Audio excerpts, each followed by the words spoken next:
As soon as I closed my eyes, my soul disconnected and it was pitch black everywhere. And it was just somebody took a needle and just went like this, popped the darkness, and then this bright white light was in the distance. As I'm getting closer to this light, it starts to get brighter and it's getting bigger. There's like a cloud and then the golden gates, like bright blue sky. And once the gates open completely, I'm like, ain't no way, I saw him.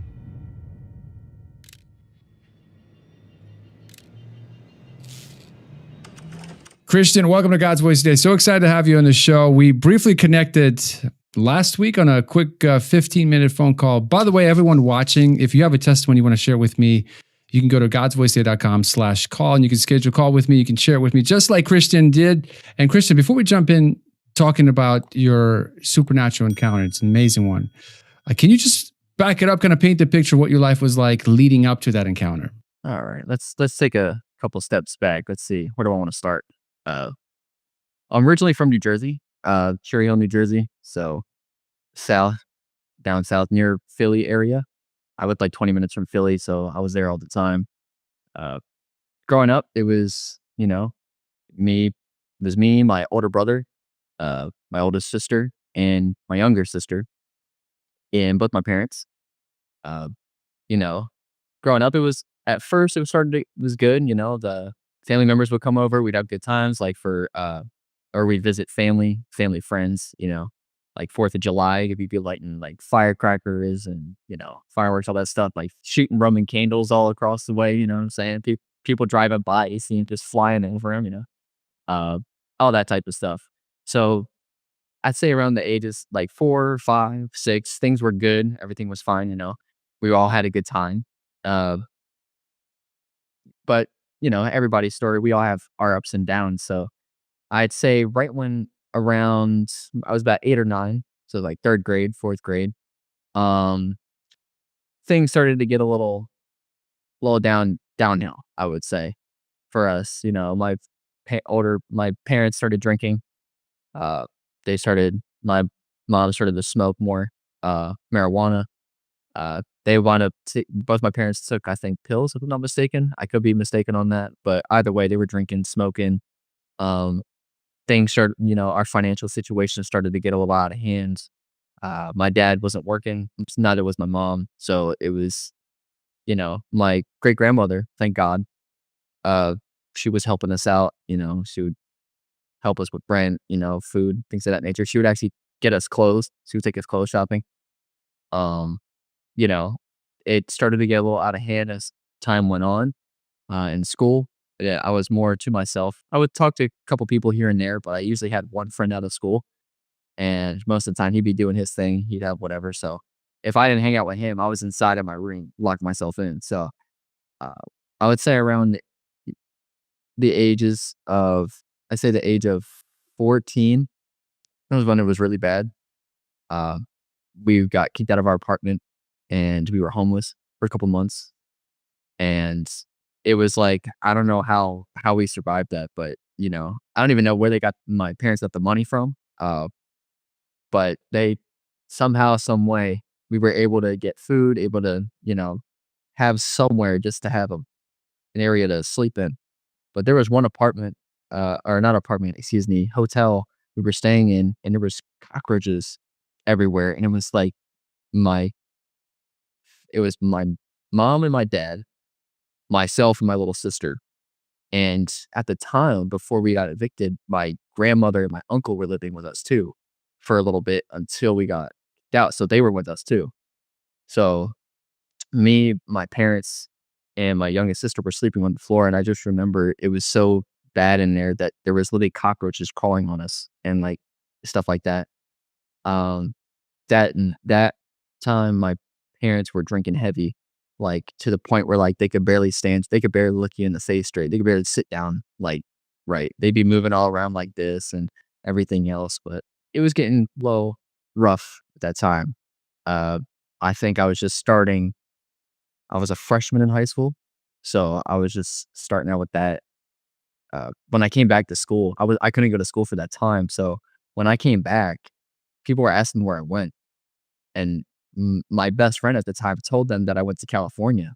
So he actually helped me with that so much. I thank him for, uh, because nobody knew where I was. That teachers, nobody. They just I was just kinda we couldn't really say much. It was just my parents called and said, "We're you know, he's not gonna be in school. Things are going on," like going on vacation or whatever. So they didn't even tell them.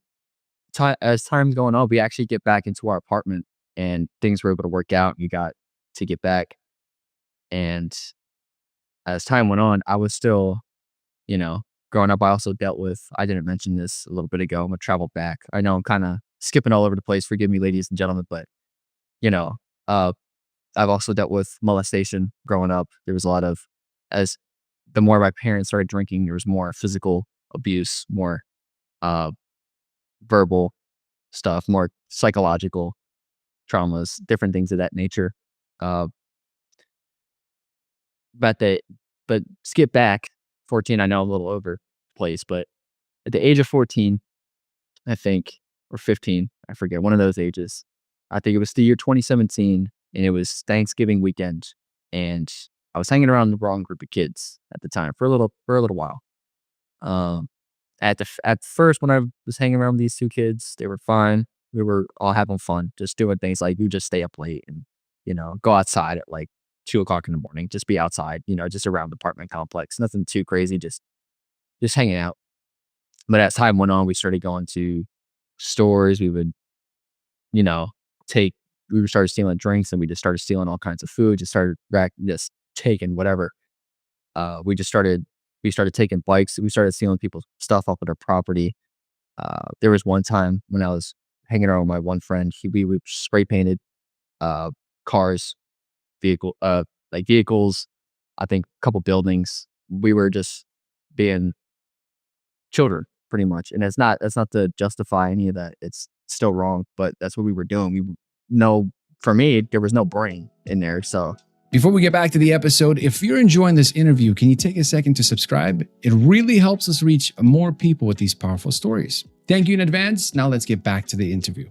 and time went on. I was doing the right things, and I was hanging around these, like I said, the wrong group of kids, and it got to a point where uh, I'll just say Bill, for lack of a better term, this one kid I used to hang out with.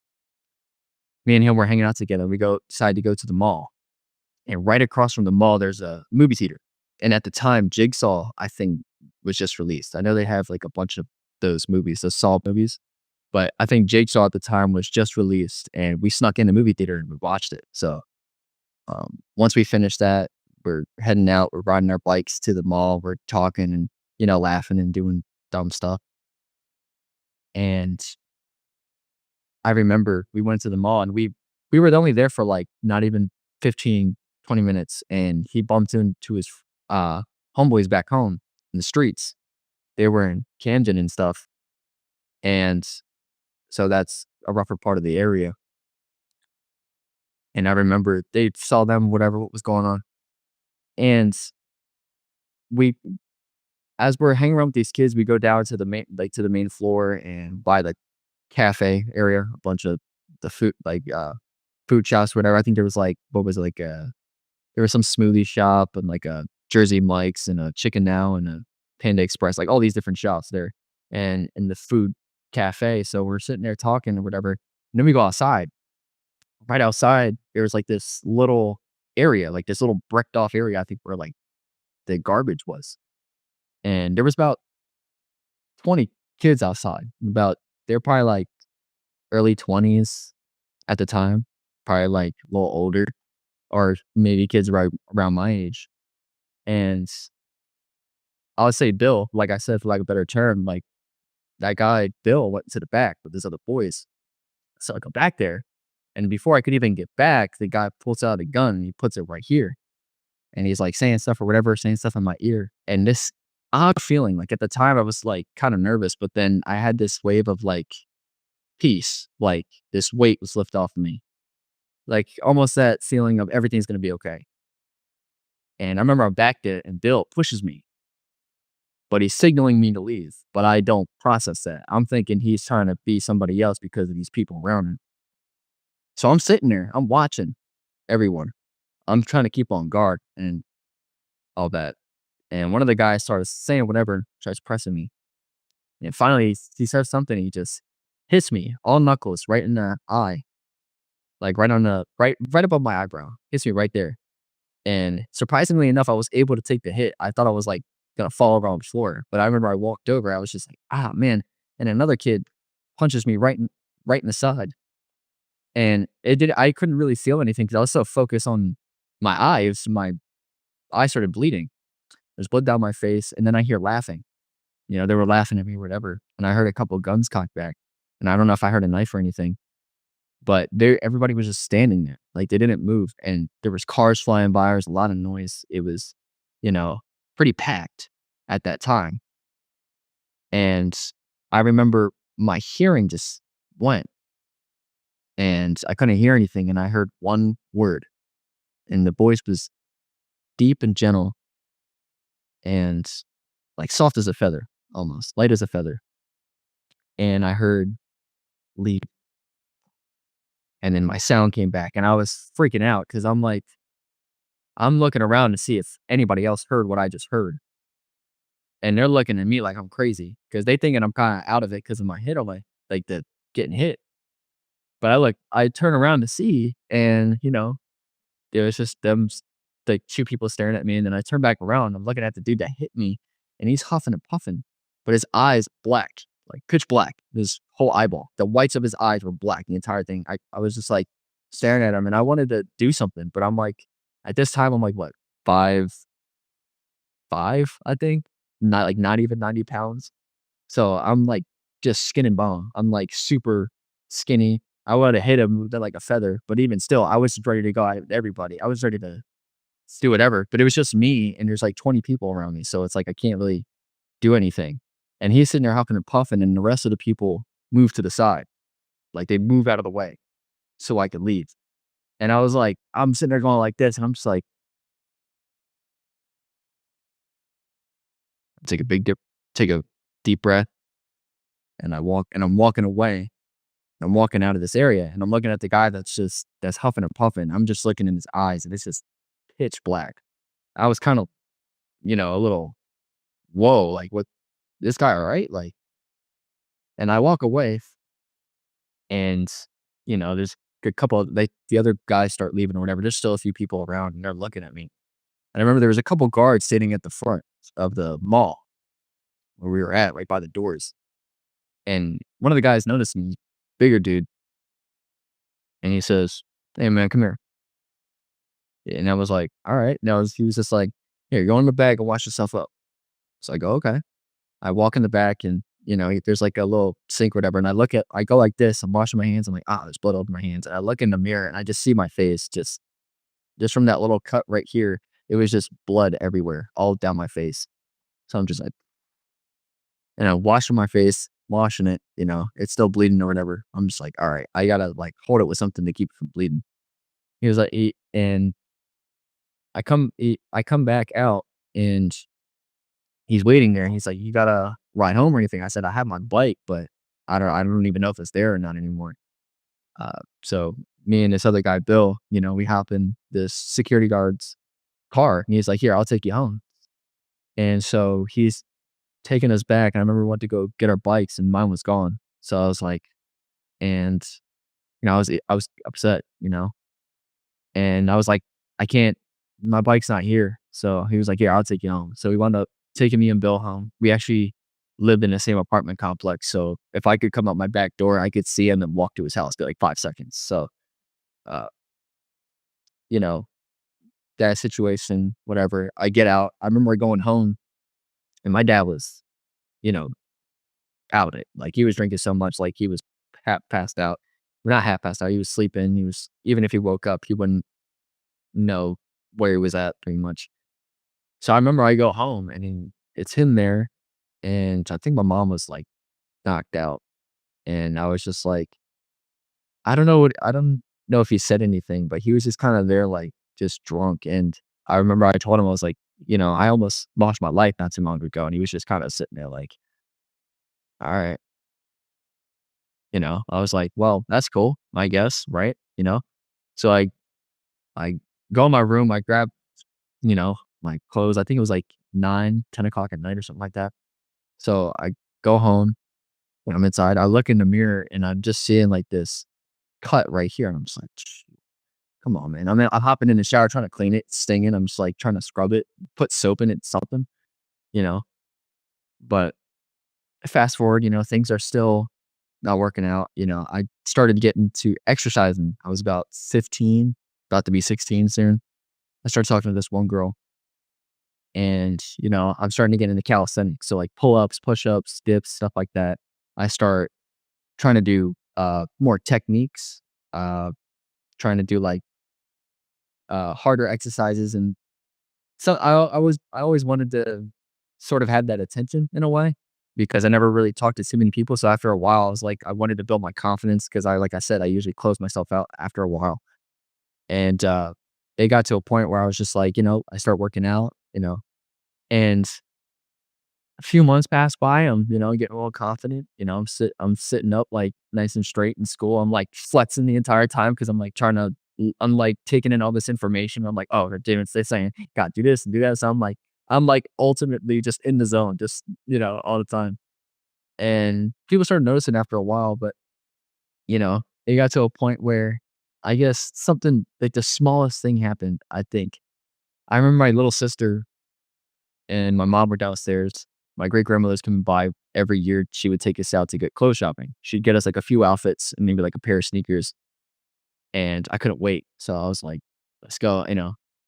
And it was weird. It was like every time we would have that, we would all have our turns. So it'd be like my older sister, my older brother, then me, my little sister. I used to get so mad because it could never be just me, right? Spend time with my grandmother.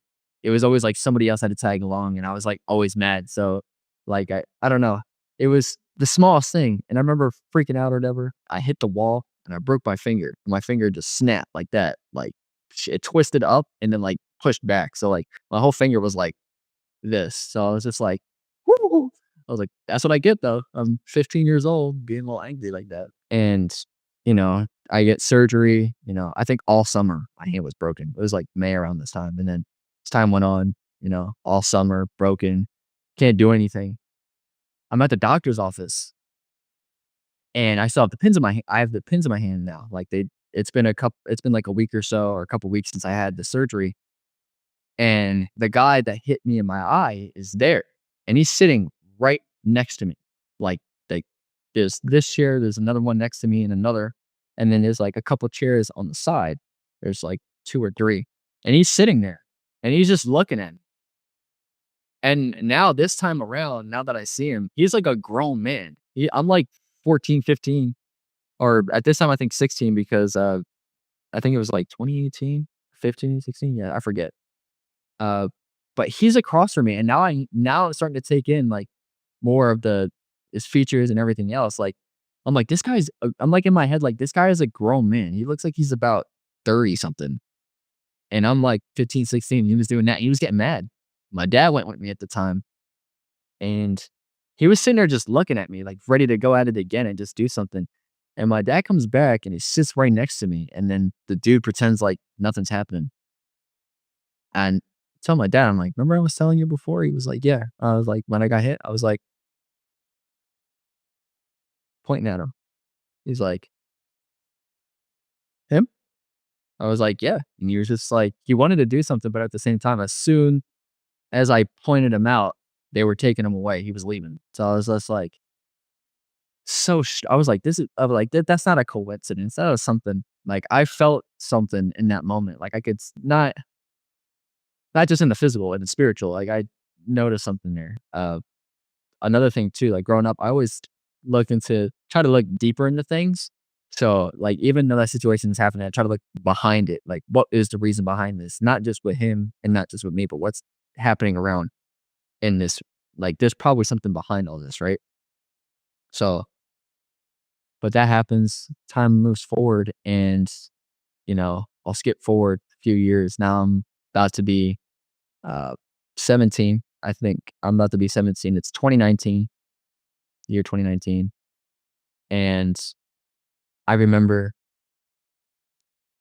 we lost our apartment officially now. We lost our apartment, so we did keep it's like February or something like that. Uh, my parents still heavily drinking or whatever, and there were times where, like, they were getting into fights, like, physical, like, fist to fist, like, there would be times I'd see my mom and she'd just be bruised up, and my dad would just be, like, just full of rage, you know what I mean?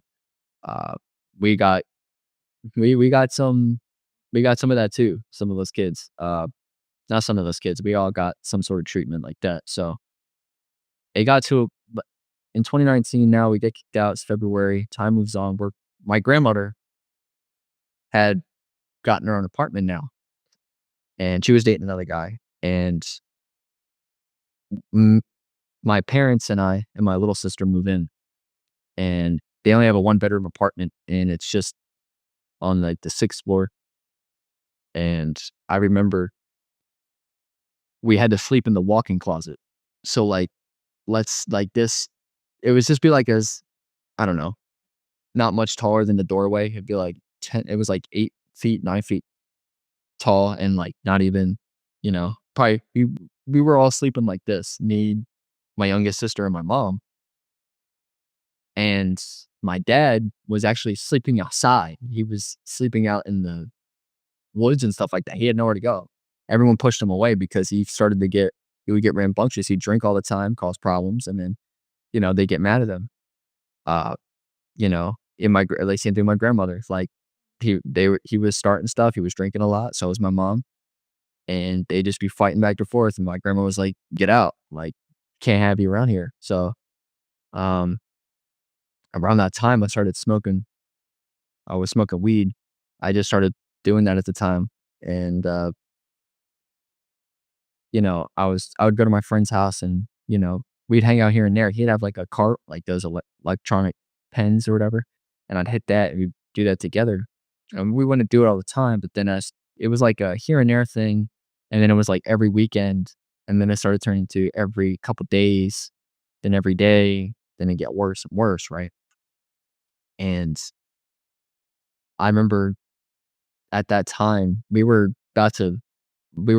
finishing our it was junior year in high school now, so I'm finishing up school, and once I finished the year out, it's like June, July now, my parents call my grandfather because we have nowhere to go.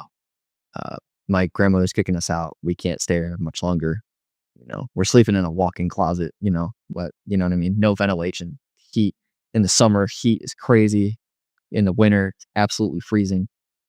And it was cluttered in there too, so, like, when I would sleep, I'd be in a ball, so, like, I'd be sleeping like this, you know what I mean? Like, I couldn't move, but we finally moved, my parents, myself, and my youngest sister, we moved in with my grandfather, and he went out of his way and he bought us, not bought us, but he bought a trailer, little trailer he put right out in front of his house, like, right on the side of his, yard, and we were sleeping there, and my grandfather, he used to tell us stories about him when he was drafted, and you know, he used to tell me his stories about how he came to Christ and things of that nature, how he saw an angel and stuff like that, like a very, very young age. So I was like, huh, I was kinda, I was like, I don't know, I guess he might be. I was like, I was more that person where like I kind of believed in all of it. Like it would be Jesus or Allah or, Buddha or whatever the case is. I kind of believed in all that. I was like, this person's probably speaking the truth, but so is he, and so is he. I was just, I was open, but I was still like, I don't really know. Uh, it got to a point where, you know,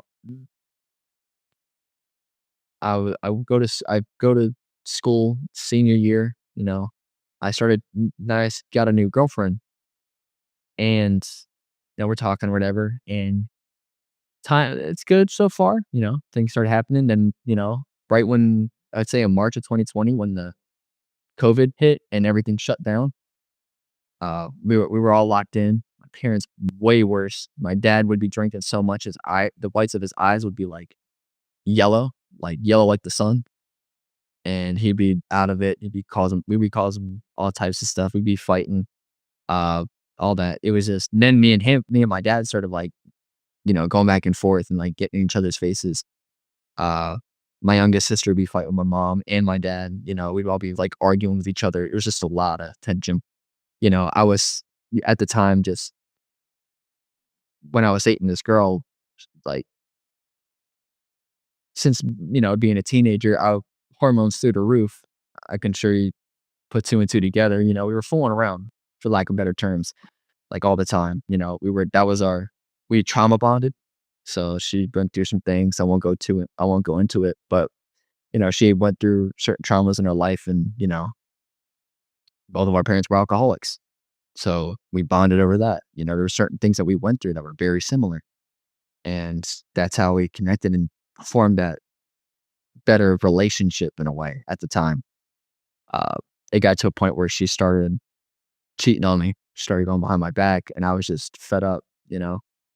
It was like that, like all the fighting, and then it started accumulating all the different things in mine.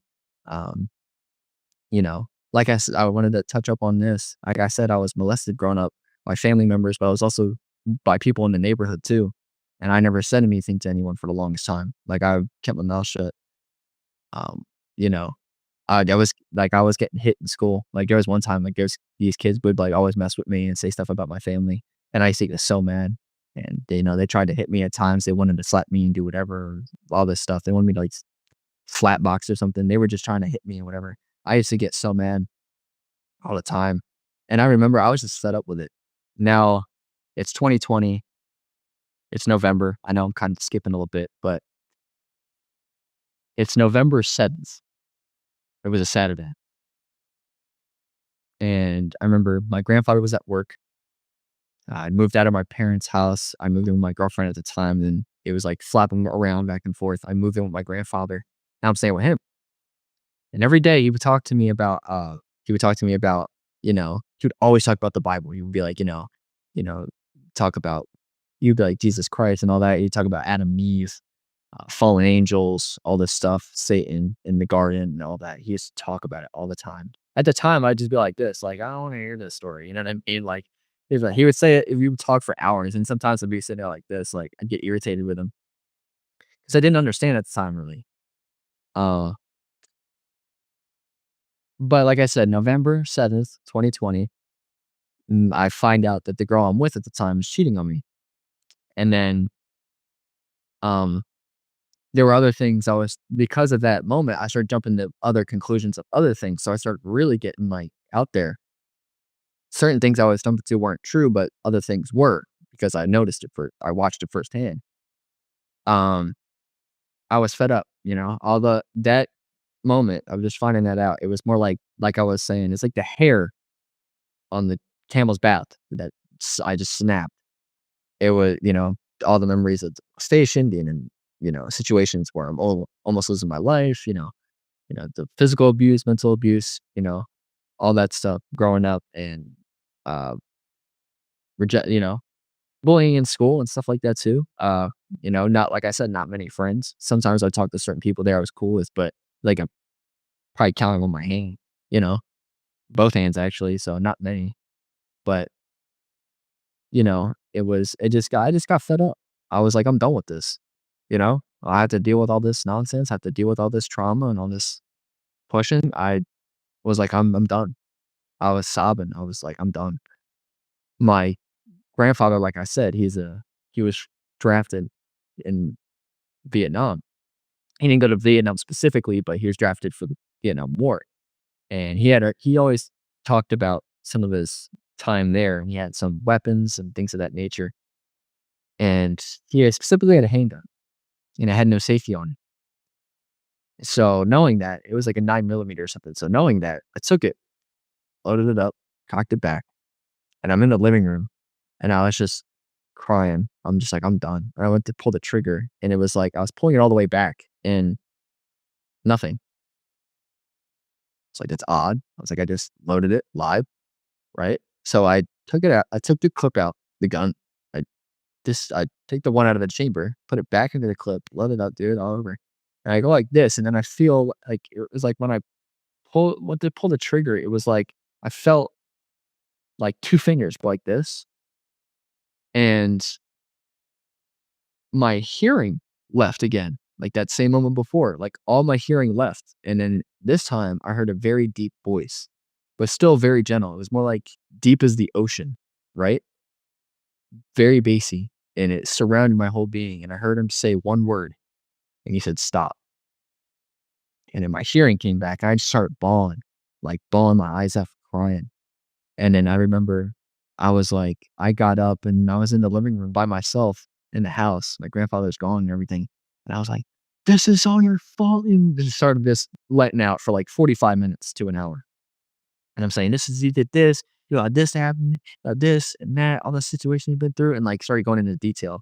I know I left some things out. I didn't go too deep into it, but I started really just pouring out everything. And I was just like, after me letting out for like that hour, I was just like, even though you did all that, right? I was still being like, "Oh, this is all your fault," right? So I said that. I go, "Even though you did all that," I went, "I still trust you," which was weird. I was like, even afterwards, I said that. I was like, "That's kind of strange that I said that." But from that point forward, I would pray, and I never prayed. I never been into prayer like that. So I'd pray for about anywhere from 45 minutes to an hour. A couple weeks went by, and I would try to do it again this time, but this time it was jamming for sure. So I was like, okay. And, um, the girl I was with at the time, her parents called and you know, they called the police. They got me out. They sent me, uh, I went to the hospital, but it was like a psych ward area thing. Like there was like a certain section for like mental health and stuff.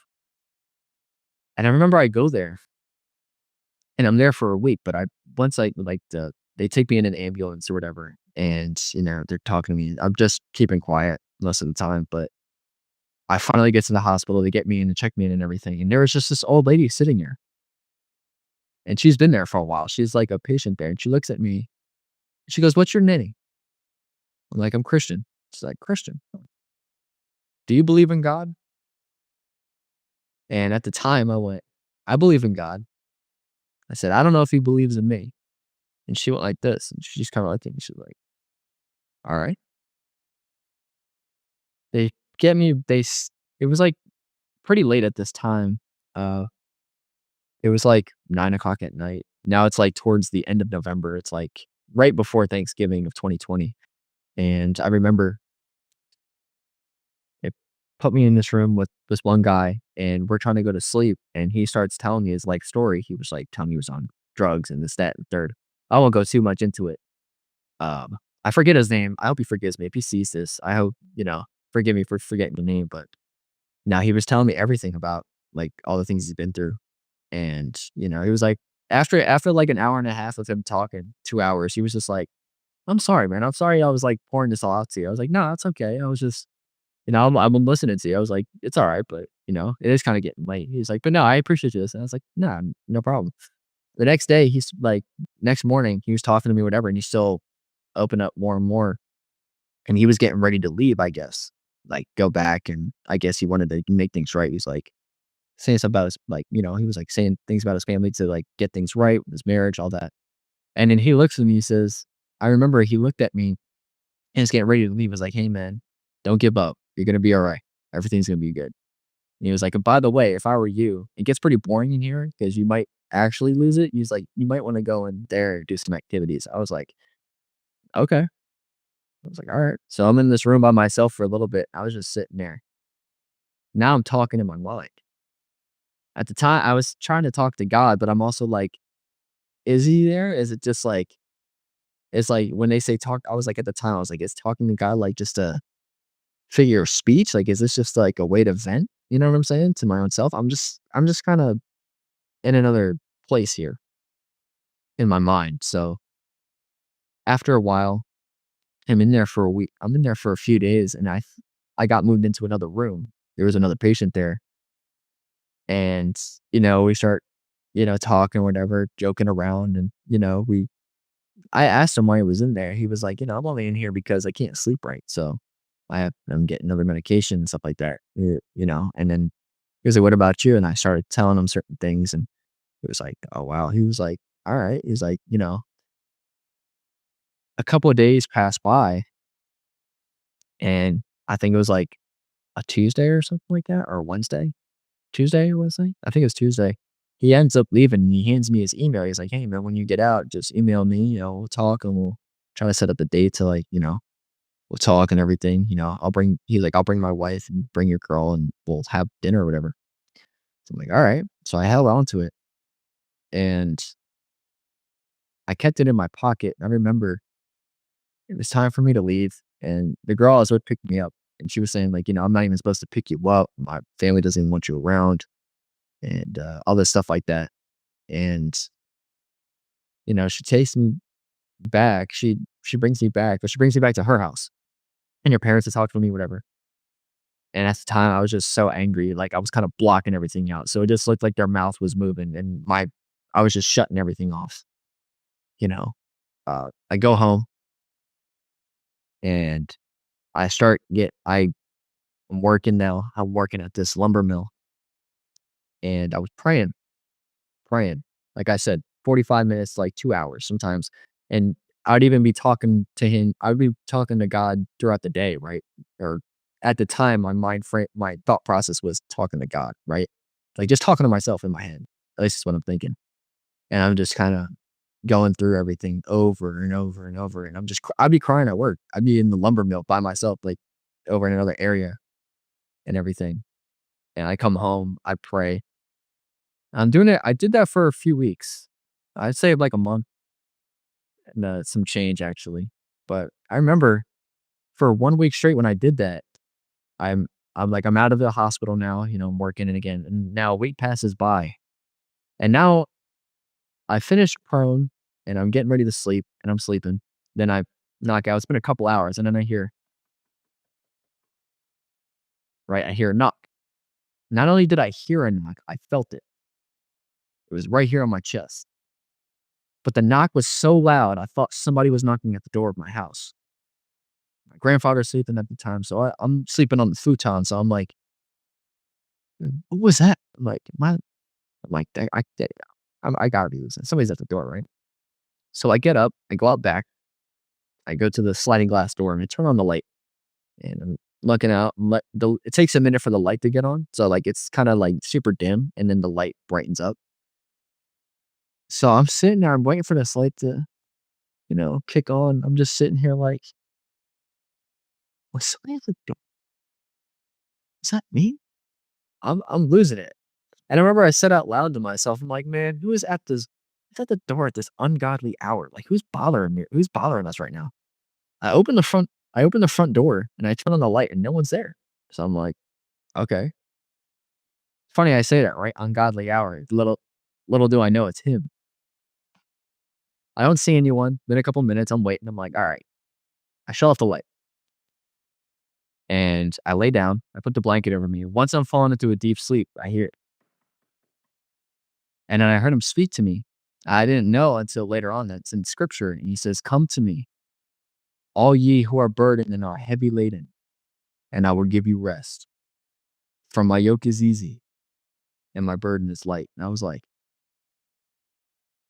whoa. I'm like sitting here like, hey, yo, I was like, who is that? I was like, that can't be me. I was like, I know that's not me. I was like, that cannot be me. So I'm officially losing it now. So I'm like, that's what I'm saying to myself. And I remember I went, wait, is that God? And then I went, Jesus? I was like, "Man, whatever is going on, stop playing with me right now. I'm trying to sleep. Like, what's going on? I gotta be talking to myself." I go back to sleep and, then the cycle continues. I'm still doing that prayer routine. I actually would pray anywhere if I worked, it'd be 2 times a day, right? In the morning, I'd pray for a while, and when I came home, I'd do that, like, same time frame, right? Sometimes during the day, like I said, I'd be talking to myself. But if it was my day off, I'd pray another time. I'd pray 3 times, like, in the middle of the day. And another week passes by. I'll never forget the date. It was Tuesday. It was December 8th of 2020, and it was 10:38 PM. I just finished praying, and I was sobbing, and it got to a point where I was groaning. Like, I stopped praying. Like, it was just crying after a while and groaning. It was crazy because, like, I don't know if you guys know this, I didn't say this before, but I never grew up in the church. I never read the Bible. I never knew anything about scripture. Like I was saying, like I heard the name Jesus before, like Jesus Christ, like, but I would say it in a derogatory term. Like I'd use it in vain and just say it when I would get mad at the video game or something. So, uh, it wasn't really something I just kind of used it, you know what I mean? Just like any other swear word or any other word, really. Just threw it around, threw his name around, excuse me. But uh, I remember when I was praying, when I was crying and groaning, in my heart, I said the Lord's Prayer, which was weird because I didn't, it was weird. I was like the strangest thing to me. I prayed that prayer. I remember like as I was crying, I was doing like, um, for lack of a better example, like Chewbacca, like he does a like that roll. It was that groan, but without the rolls. I would and then it started getting louder and louder and louder, and it would, like, echo and, like, have a like, it would, like it would almost hit you, like, in your soul the way this groan was. My grandfather actually woke up and came out, and I had to pretend like I was sleeping, you know what I mean? And he came out to see what was going on. I was pretending like I was sleeping. I had my eye kinda open, like, you know? But then when he went away back into his room, I kept I was still praying, but then was just crying. I was trying to keep so silent, but in my heart, I remember praying. I remember hearing from my heart. As I was crying, I heard, "Our Father, who art in heaven, hallowed be thy name. Thy kingdom come. Thy will be done on earth as it is in heaven. Give us this day our daily bread, and forgive us our trespasses, as we forgive those who trespass against us." But as I'm doing that, I'm going like this, and I'm crying, but I'm like silent crying. I'm trying to let out air and just I'm just like a silent scream, for like better term, you know? Now here, give us this day our daily bread. Forgive us our trespasses as we forgive those who trespass against us. This is in my heart. So it's like at the same time, it's like the inner me and the outer me, two different, you know, reactions going on. And then I hear, and lead us not into temptation, but deliver us from evil. For thine is the kingdom and the power and the glory forever and ever. And then in my heart, I said, in the name of Jesus Christ, I pray. Amen. And, after that prayer, a little bit finished. Now I look at the time, it's 10:38 PM, right? I finished crying. I'm like, man, I have to get ready for work in the morning. And I go like this, and I'm laying down completely straight like this with my hands folded like that. And as soon as I closed my eyes, my soul literally disconnected and it was pitch black everywhere. And it was almost as if like I'm looking at myself, like this camera, how it's looking at me right now is like me looking at my soul. And my soul was glowing. It was kind of weird. And it's pitch black everywhere. And I just felt I was going up. I was like, okay. And it was just somebody took a needle, like a little anybody like a threading needle or something, and just went like this and took this needle and popped it, like popped the darkness, and then this bright white light was in the distance. And I'm going up towards it. I'm going up. And as I'm getting closer to this light, it starts to get brighter and it's getting bigger. And I see a halo form over my head. And it's gold. It's like sparkling. And it's got like this bluish hue to it too. And I'm like traveling at the speed of light, but it feels like this light is so far. I'm going like this, right? I'm just not even making any distance, right? But I'm traveling so fast. It's the weirdest thing. It's like I'm traveling at faster than the speed of light, but I'm not. I'm like inching towards this place because I don't know how to explain it. It's weird. And then I see it goes, and I see wings form out of my back, which is kind of. I was like, I kind of like, and I'm looking up, and the light is finally get. I'm getting closer to this light, and I finally get there, and then it's like it kinda it formed. It was like this it almost looked in a way like a portal, but it didn't at the same time. And it was these golden gates right there, and it was like a thick cloud that these golden gates were on, and the sky was like this perfect blue, and not a cloud in the sky, but it was like it was on the I don't know. There's like a cloud and then the golden gates and then like a bright blue sky, and they opened real slow, they went like that. And once the gates opened completely, the light was so bright, I had to cover my eyes. And I'm going like this. I'm covering my eyes, and slowly but surely, the light is dimming and dimming and dimming. And then finally, it dims.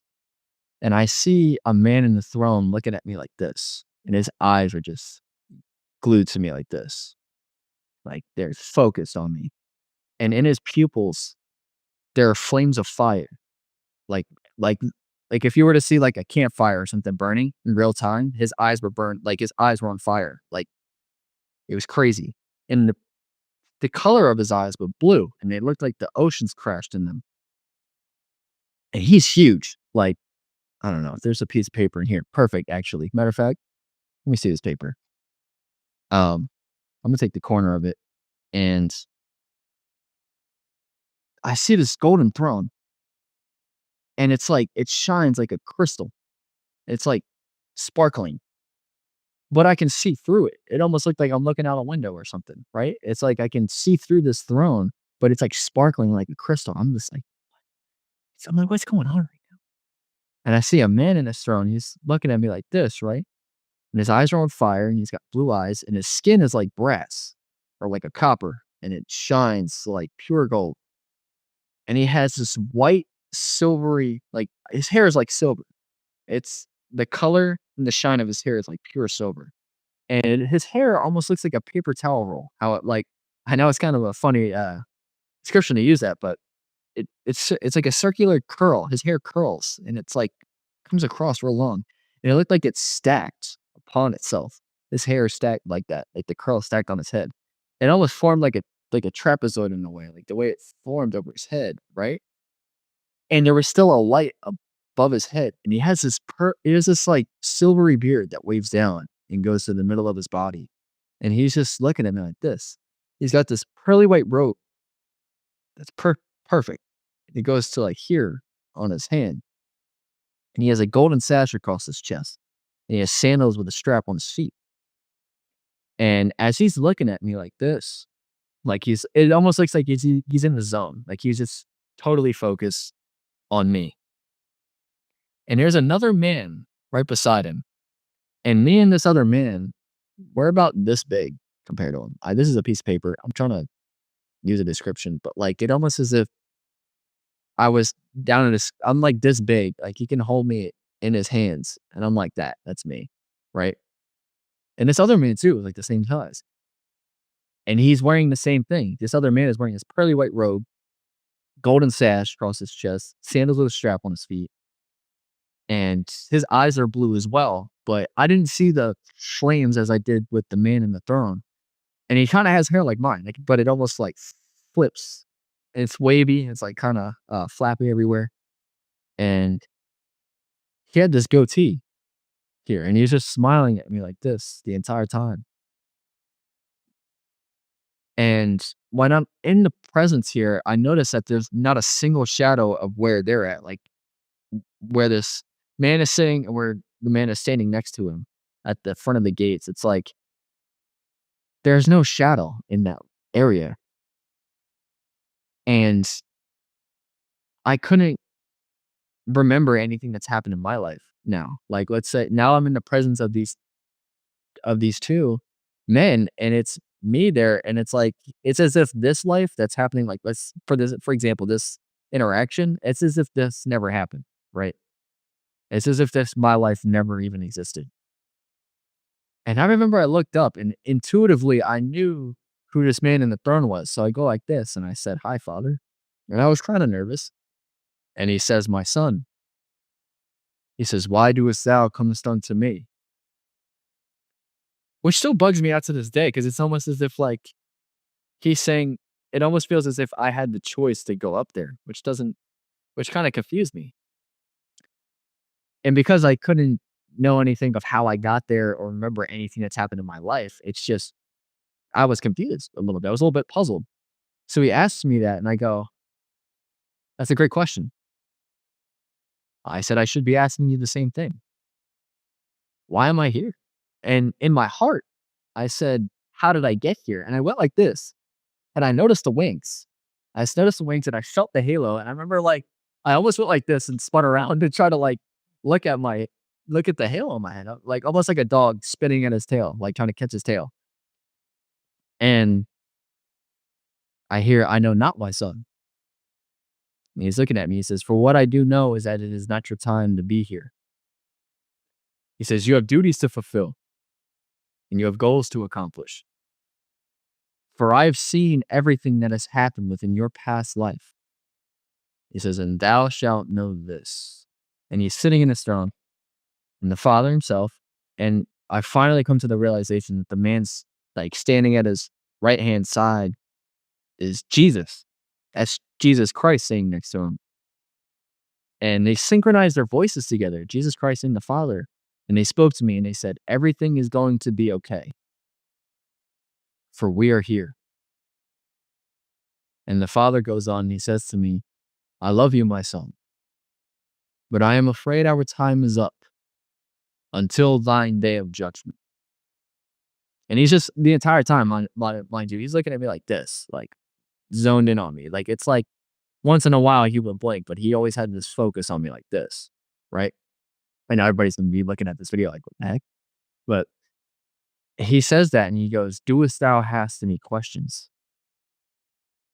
And I was sitting there like this, looking at him, right? And I wanted to ask him for a hug, but at the time, like when this is happening, I was afraid he was gonna tell me no, so I never asked him. I was still kinda like puzzled as to whether if this was real or not for a second, and then it finally clicked. I'm like, "This is actually happening right now." And I was like, "He's asking." But I didn't I was still like this entire time I'm puzzled. I'm like, "What?" You know? And I'm sitting there thinking, I'm like, I'm thinking in my head, I remember hearing um a hypothetical situation. People saying, if there were one question to ask God, what would it be? So I'm sitting there like, what do I ask him?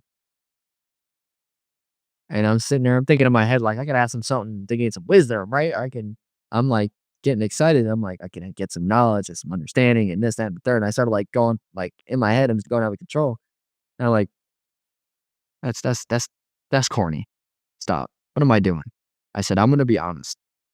I, and by the way, like the thoughts are like snaps of a finger. Like it's so quick. This interaction right now at this point is not even like a minute.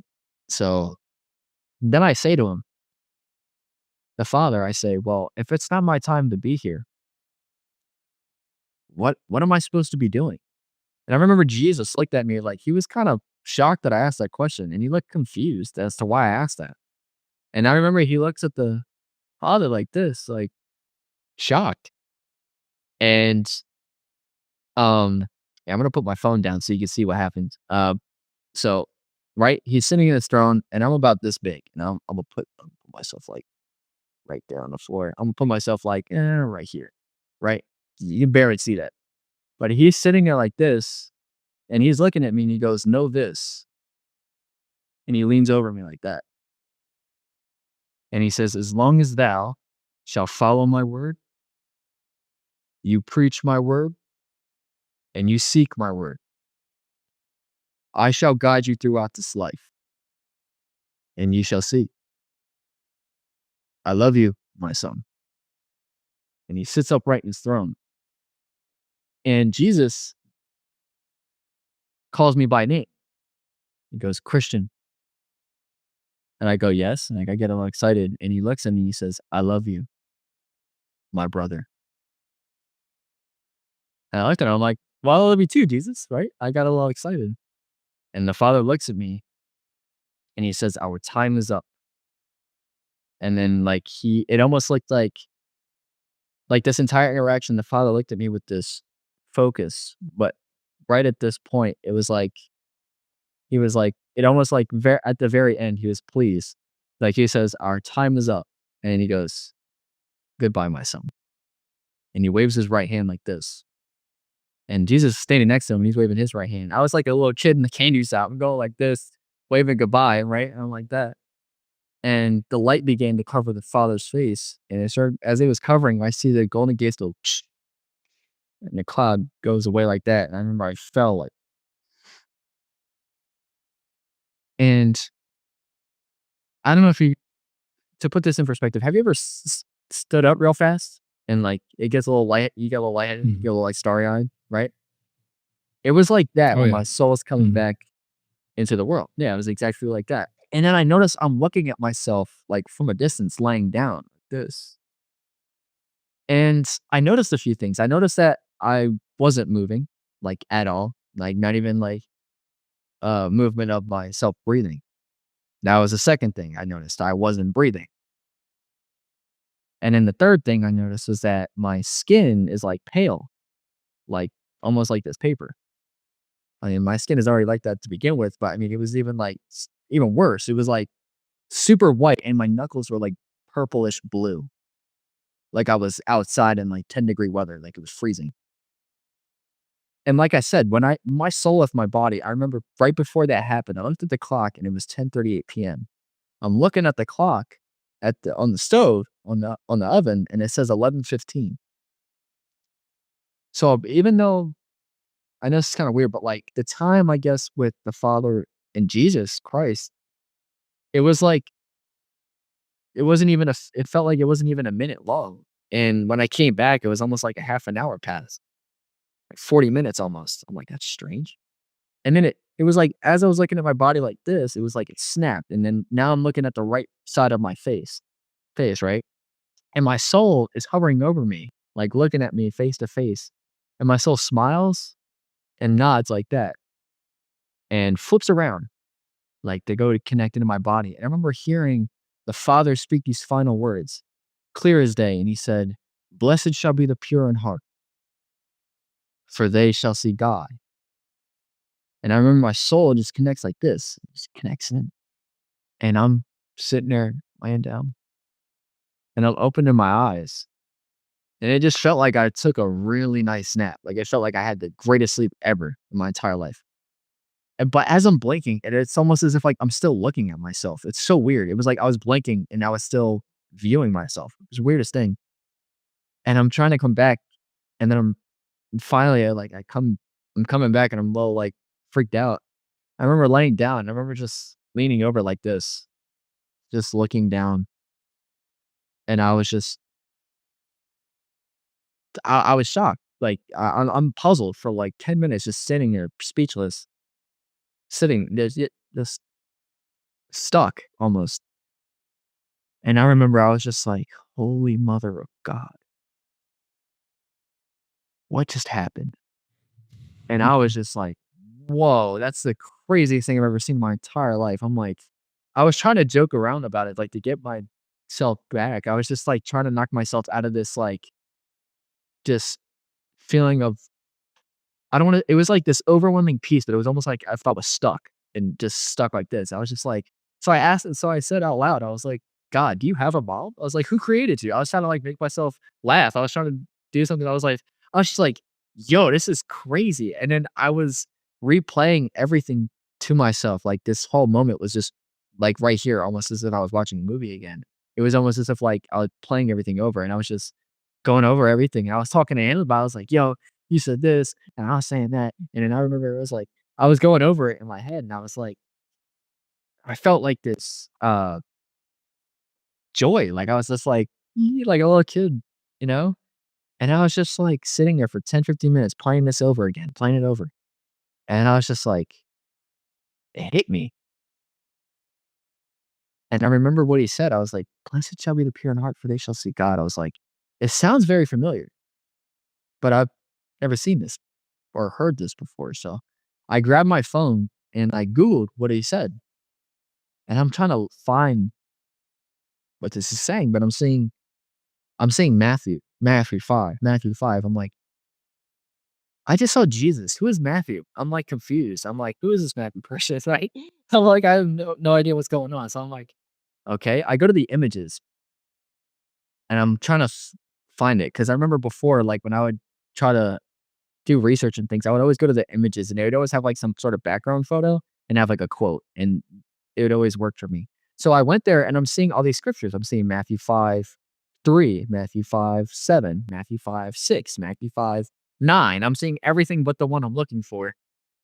But I'm starting to get I'm like, "Okay, Matthew," and I'm seeing NIV, I'm like, "What is Niv? Like, what? What is that? What does this mean?" I'm seeing KJV, I'm seeing, like, all these different, like, translations, but I didn't understand that they were translations at the time. I'm just thinking, like, there's abbreviations. I'm like, "Did somebody else write it again?" Like, I don't understand. So I'm thinking to myself, I'm like, inside, the inner me is like, it's starting to click. I'm like, "Is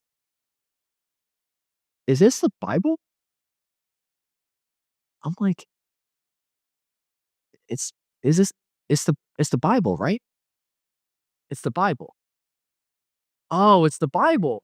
Oh, it's the Bible." Like, I start like, in my head, I'm doing that, but on the outside, I have, like, no reaction whatsoever. So it's like 2 different sides, you know what I mean? So, I remember I grabbed there was actually a Bible right next to me. My grandfather always had one out. So I grab it, and yeah, it's the King James version. So, I'm opening it for the first time, and I'm looking at these I'm opening up in Genesis, and I'm just flipping pages. I'm not, like, reading a whole bunch. I'm just kinda, like, looking at it. I'm just, like, skimming over. I'm like, "Wow, this is crazy," and I started, like, trying to flip pages to figure out remembering Matthew 5, so I'm like, "Okay, Matthew 5's gotta be, I guess, somewhere." I'm looking for Matthew in here. So I'm like as I'm looking through this as I'm looking through the Bible, I'm like, I'm like, "Are these chapters inside of chapters or something?" I'm like, "I don't get it." And I'm flipping through and I'm saying then I'm like, flipping over, like, Exodus and like, Leviticus, Numbers, right? And I'm flipping through these books, and I'm just like, "Oh." I'm like, "These are books inside of books." Or they're chapters inside of chapters. I was like, "Whoever wrote this is a genius." So I'm like, "It's cool either way." I'm thinking to myself like, "Yeah, this is awesome." So I'm flipping through and I'm flipping through all these books in the Old Testament, I was like, 1st Samuel, 2nd Samuel. I'm going through, I'm like, Alright, let's get to the point here." I was like trying to like cut to the chase. I'm like skipping a whole bunch of pages in the Bible, and then I finally get to a page where it says New Testament. I'm like, New Testament. I flipped it over and I see Matthew. I'm like, oh, okay. I remember Matthew 5, so I just flipped over and then it says Matthew chapter 5, and I remember reading and I'm seeing the multitudes. Jesus sat down, his disciples gathered around, or he opened his mouth and he taught them, saying, and I'm reading it. It says, "Blessed shall be the poor in spirit, for theirs is the kingdom of heaven." So I'm like, okay, this got to be the page where this got is this what? And I'm reading. It says, "Blessed shall be they who mourn, for they shall be comforted." I'm reading still. "Blessed shall be the meek, for they shall inherit the earth." I'm like, okay. "Blessed shall be they who hunger and thirst for righteousness, for they shall be made full." Then I see, "Blessed shall be the merciful, for they shall obtain mercy." And I remember reading and I see the verse 8, right? "Blessed shall be the pure in heart, for they shall see God." And I remember looking at it like this, and I was just like,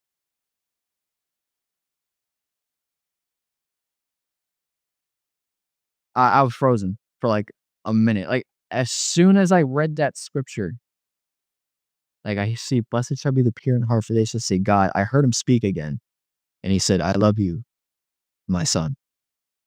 And I was just like, for a minute, I'm just staring at this Bible verse, just frozen. I'm just like, "Ain't no way. I'm tripping. I'm tripping. This isn't real." I'm like, I'm losing my mind. This is me playing tricks on myself. I'm like, this can't be real. This can't." I'm like sitting here like this, with this book, right? I'm like, and it's like, like I said, it's what now? It's like what 11:30 now. Now I'm sitting at night. I'm like, my grandfather's sleeping. Fireplace is on. I'm like, I'm like, I didn't understand. I'm like, "So you want me to be a Christian? Do you want me to be, like, religious or something?" I was like, "I'm not doing that." I literally closed the book and I closed the Bible and I just put it down and I went to sleep because I didn't understand at the time. So I was like, I don't know," but I stuck with the prayer. So I would always pray that's, like, the same amount of time. I stopped I didn't, do a lot I wasn't crying a lot more, but I was just praying for, like, I started praying, like, watch over my family, watch over me, watch over this and that, watch over everyone. and all this, and I wouldn't know what to say. I felt like I was just having a conversation at this point. Like, I just started just talking up a storm. I didn't know what to say. I was just excited to get in prayer. So, um, as time goes on, it's about, you know, I'm still doing whatever, at the time, like I said, with all these traumas and stuff, I would struggle a lot with pornography. So a lot throughout the day. You know what I mean? It was bad. Um, so I was struggling with that. I was still doing whatever, still stuck with prayer. I was just thinking, like, I guess this is what I'm supposed to do, right? Or am I supposed to read that? Or is he just trying to use that as a reference or something? I don't know. I didn't understand that. So I'm still like, that would, like, even to this day, it's almost as if, like, it's always right here. Like, it's just like that moment always plays right here. It's almost as if, like, I don't know. It's like a movie you can it just comes on. It's always on. It's a movie that's always on. That's the best way I could describe it. It's, like, so vivid, and every time I pray, I'd be playing a video game or I'd be at work or whatever I'd be doing, I was just that was always there, and I'm just trying to make sense of this sometimes. I'm like, "What was that?" But, I'm at this time, I'm like, "You know what?" I've always liked, music. I got into hip hop. I used to always write. I wanted to do something in music. My friend makes beats and stuff like that. So, I'm like, "You know what? I'm gonna go back down home, back down to Jersey. I'm gonna hang out with him, try to make some music, do whatever." And, you know, I think around this time, it's about, I'd say, like, November, December 2021, I moved down. I share with my grandmother, this whole story, like, this whole experience I've had, and she was just like, "Wow." You know what I mean? But she's still on the fence, like, she was still on the fence of, whether it be like, "I believe in God," but it's like, "Just do this or do that." We were just talking. At the time, I was like, "Okay, yeah, that's kinda how I feel." Time goes on, I get a job over working at this pizza shop, and I'm working this pizza shop, and then my oldest sister was a manager there for a while, and now it's going in. I'm there for a couple weeks. I'm working. I'm being cool with everybody. We're all joking around and stuff like that. Uh, you know, I'd say now we're into January. We get like to middle of January, and I was still doing my prayers. But then this time, I saw like those meditation things that you go like the past life or whatever. I was like, okay, let's do that. I just wanted to try it out, so I did that. Uh, I remember one of my friends mentioned it. Like my friend mentioned it to me. To me, and so I was like, all right, I'll try it out. So I do it. I'm going to depth with this too. Um, I remember I go into it's like what? It's like 11 o'clock at this time during the day. It's early, like about to be noon. Um, it was the 17th or the 18th of January, and now it's 2022, New Year, all that. So I'm doing this meditation, and I remember it was like they take you through like this whole thing of like getting deep into the meditation and envisioning everything and like the spirit guide or whatever. I didn't think too much of it at the time, but I'm going through it and it's like the spirit animals guiding me and it takes me to like this. Apparently, it's supposed to be like some oak tree or something. And you said like ways heavy with wisdom and knowledge. I forget. It was something along like that. And I was in the wilderness when this animal's guiding me, and then it takes me to two pathways. I remember there was the left was full of like nicely cut bushes, lavender, sunflower, dandelion, all types of beautiful flowers and stuff like that. And there was like cobblestone walkway. But on the right-hand side was broken concrete and like it was like jagged and kind of up, you know, disheveled. And there was roses growing out of them, but they were like the stems were busted up and it was like the stems were super like a bunch of thorns on them. And there's, like, green leaves that cover the rose petals. Those green leaves are, like, deteriorating, but the rose petals themselves, the red petals were glowing, were, like, radiating, and they were, like, untouched. So I follow that path with like the roses and stuff and jagged concrete, and the spirit guide is like guiding me, or whatever, animal, whatever. And it takes me to this oak tree, and there's a golden gate there.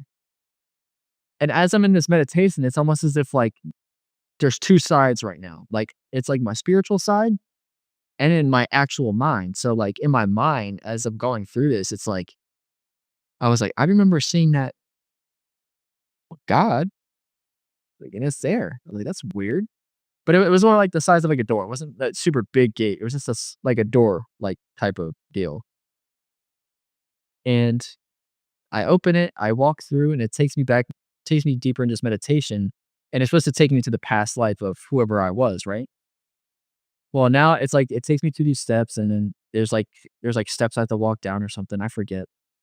But I finally get deep into this meditation. Now I'm like super deep in it. It's like I feels like I'm in a whole another plane. And it takes me to this past life, and then there's a water puddle, and I'm looking at my reflection, and I see a right foot right next to the puddle, and there's a sandal with a strap on, and the skin is like brass, and I see this puddle, and it almost looked like it was like rippling because like the waves or whatever, and I'm looking deaf. It's like not me, but whoever I'm supposed to be. I'm looking at myself, and it's exactly who I saw at the Golden Gates. It was Jesus Christ.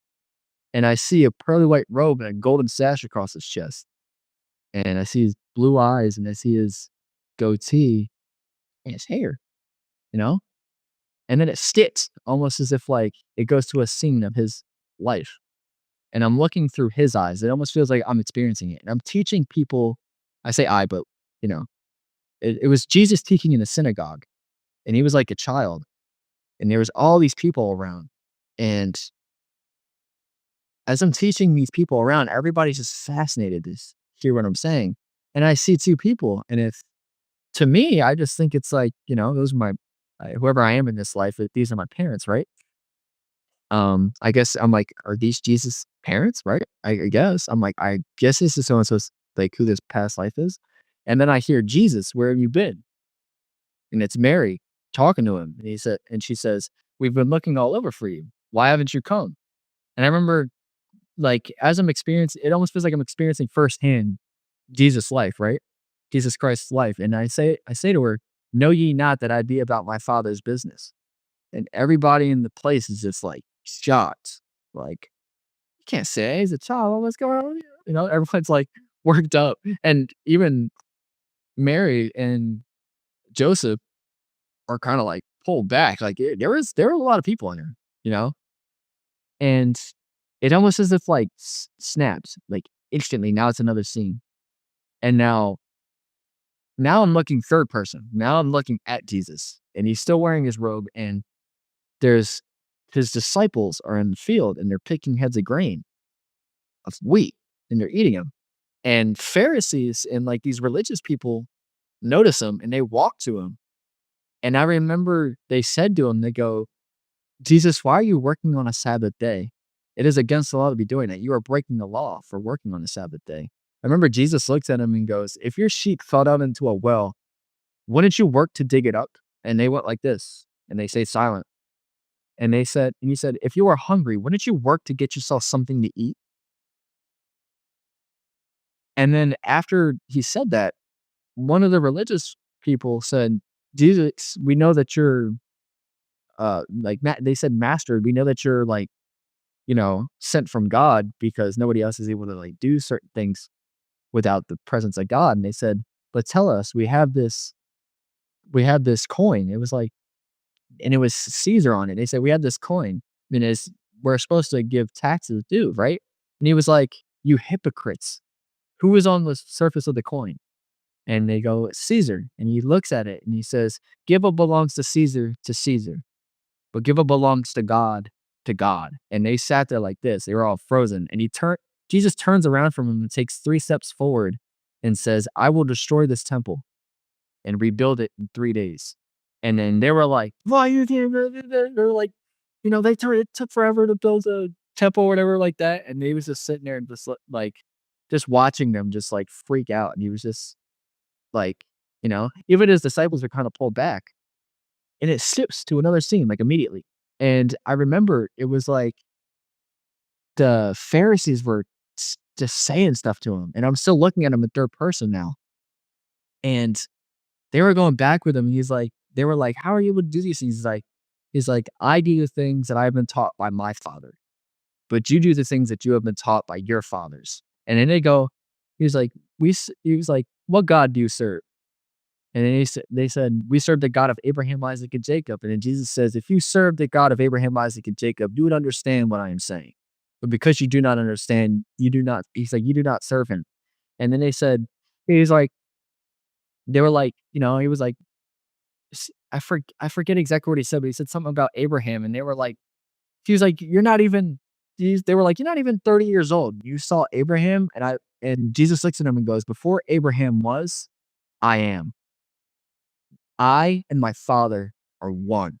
And they picked up stones and they were ready to stone him. And he went like this and was like defending himself. And him and his disciples ran, bam, to another scene like that. Snap of a finger. It's almost like movie scenes, like movie scenes skipping, right? And then there's a bunch of people leaving, and I could tell some of them had fish and loaves of bread, and there was tons of fish and bread everywhere. And there was like thousands of people, and they were leaving, and Jesus was just looking at them like sad, almost about to cry. And he was just broken. He just felt like he looked defeated almost. Like he was just like, he and they were like blasphemer, traitor. They were saying all this stuff to him, and his disciples were there. And once the masses were leaving and they were getting farther in the distance, Jesus looked at his 12 disciples and said, "Shall you leave me too?" And Simon Peter steps up to him and says, "Master, why shall we leave you? You are the Son of God, the Messiah." And Jesus turns around and takes 3 steps forward and says, "I shall destroy this temple and rebuild it within 3 days." And they were all looking at him like this, and they were like freaking out. And they were like, kind of like, "What?" And now it shows, it's like, again, like movie scenes, like that's what it felt like. It was like flash into different areas. And it was showing Jesus building like furniture and stuff, showing him from being a carpenter and stuff. And he was building furniture and he started moving it to moving it to people's houses and stuff. And then it flicks again. And now it's like, now I'm looking through Jesus' eyes. And he is performing miracles in the streets in the city or whatever. And I remember looking through Jesus' eyes, he turns around and there's like thousands of people behind him, like following him, and his disciples are right in front. And as Jesus is performing these miracles, I heard it's almost just like I was right there. I heard in the left hand side, I heard, "If I could just touch the hem of his garment, I will be saved."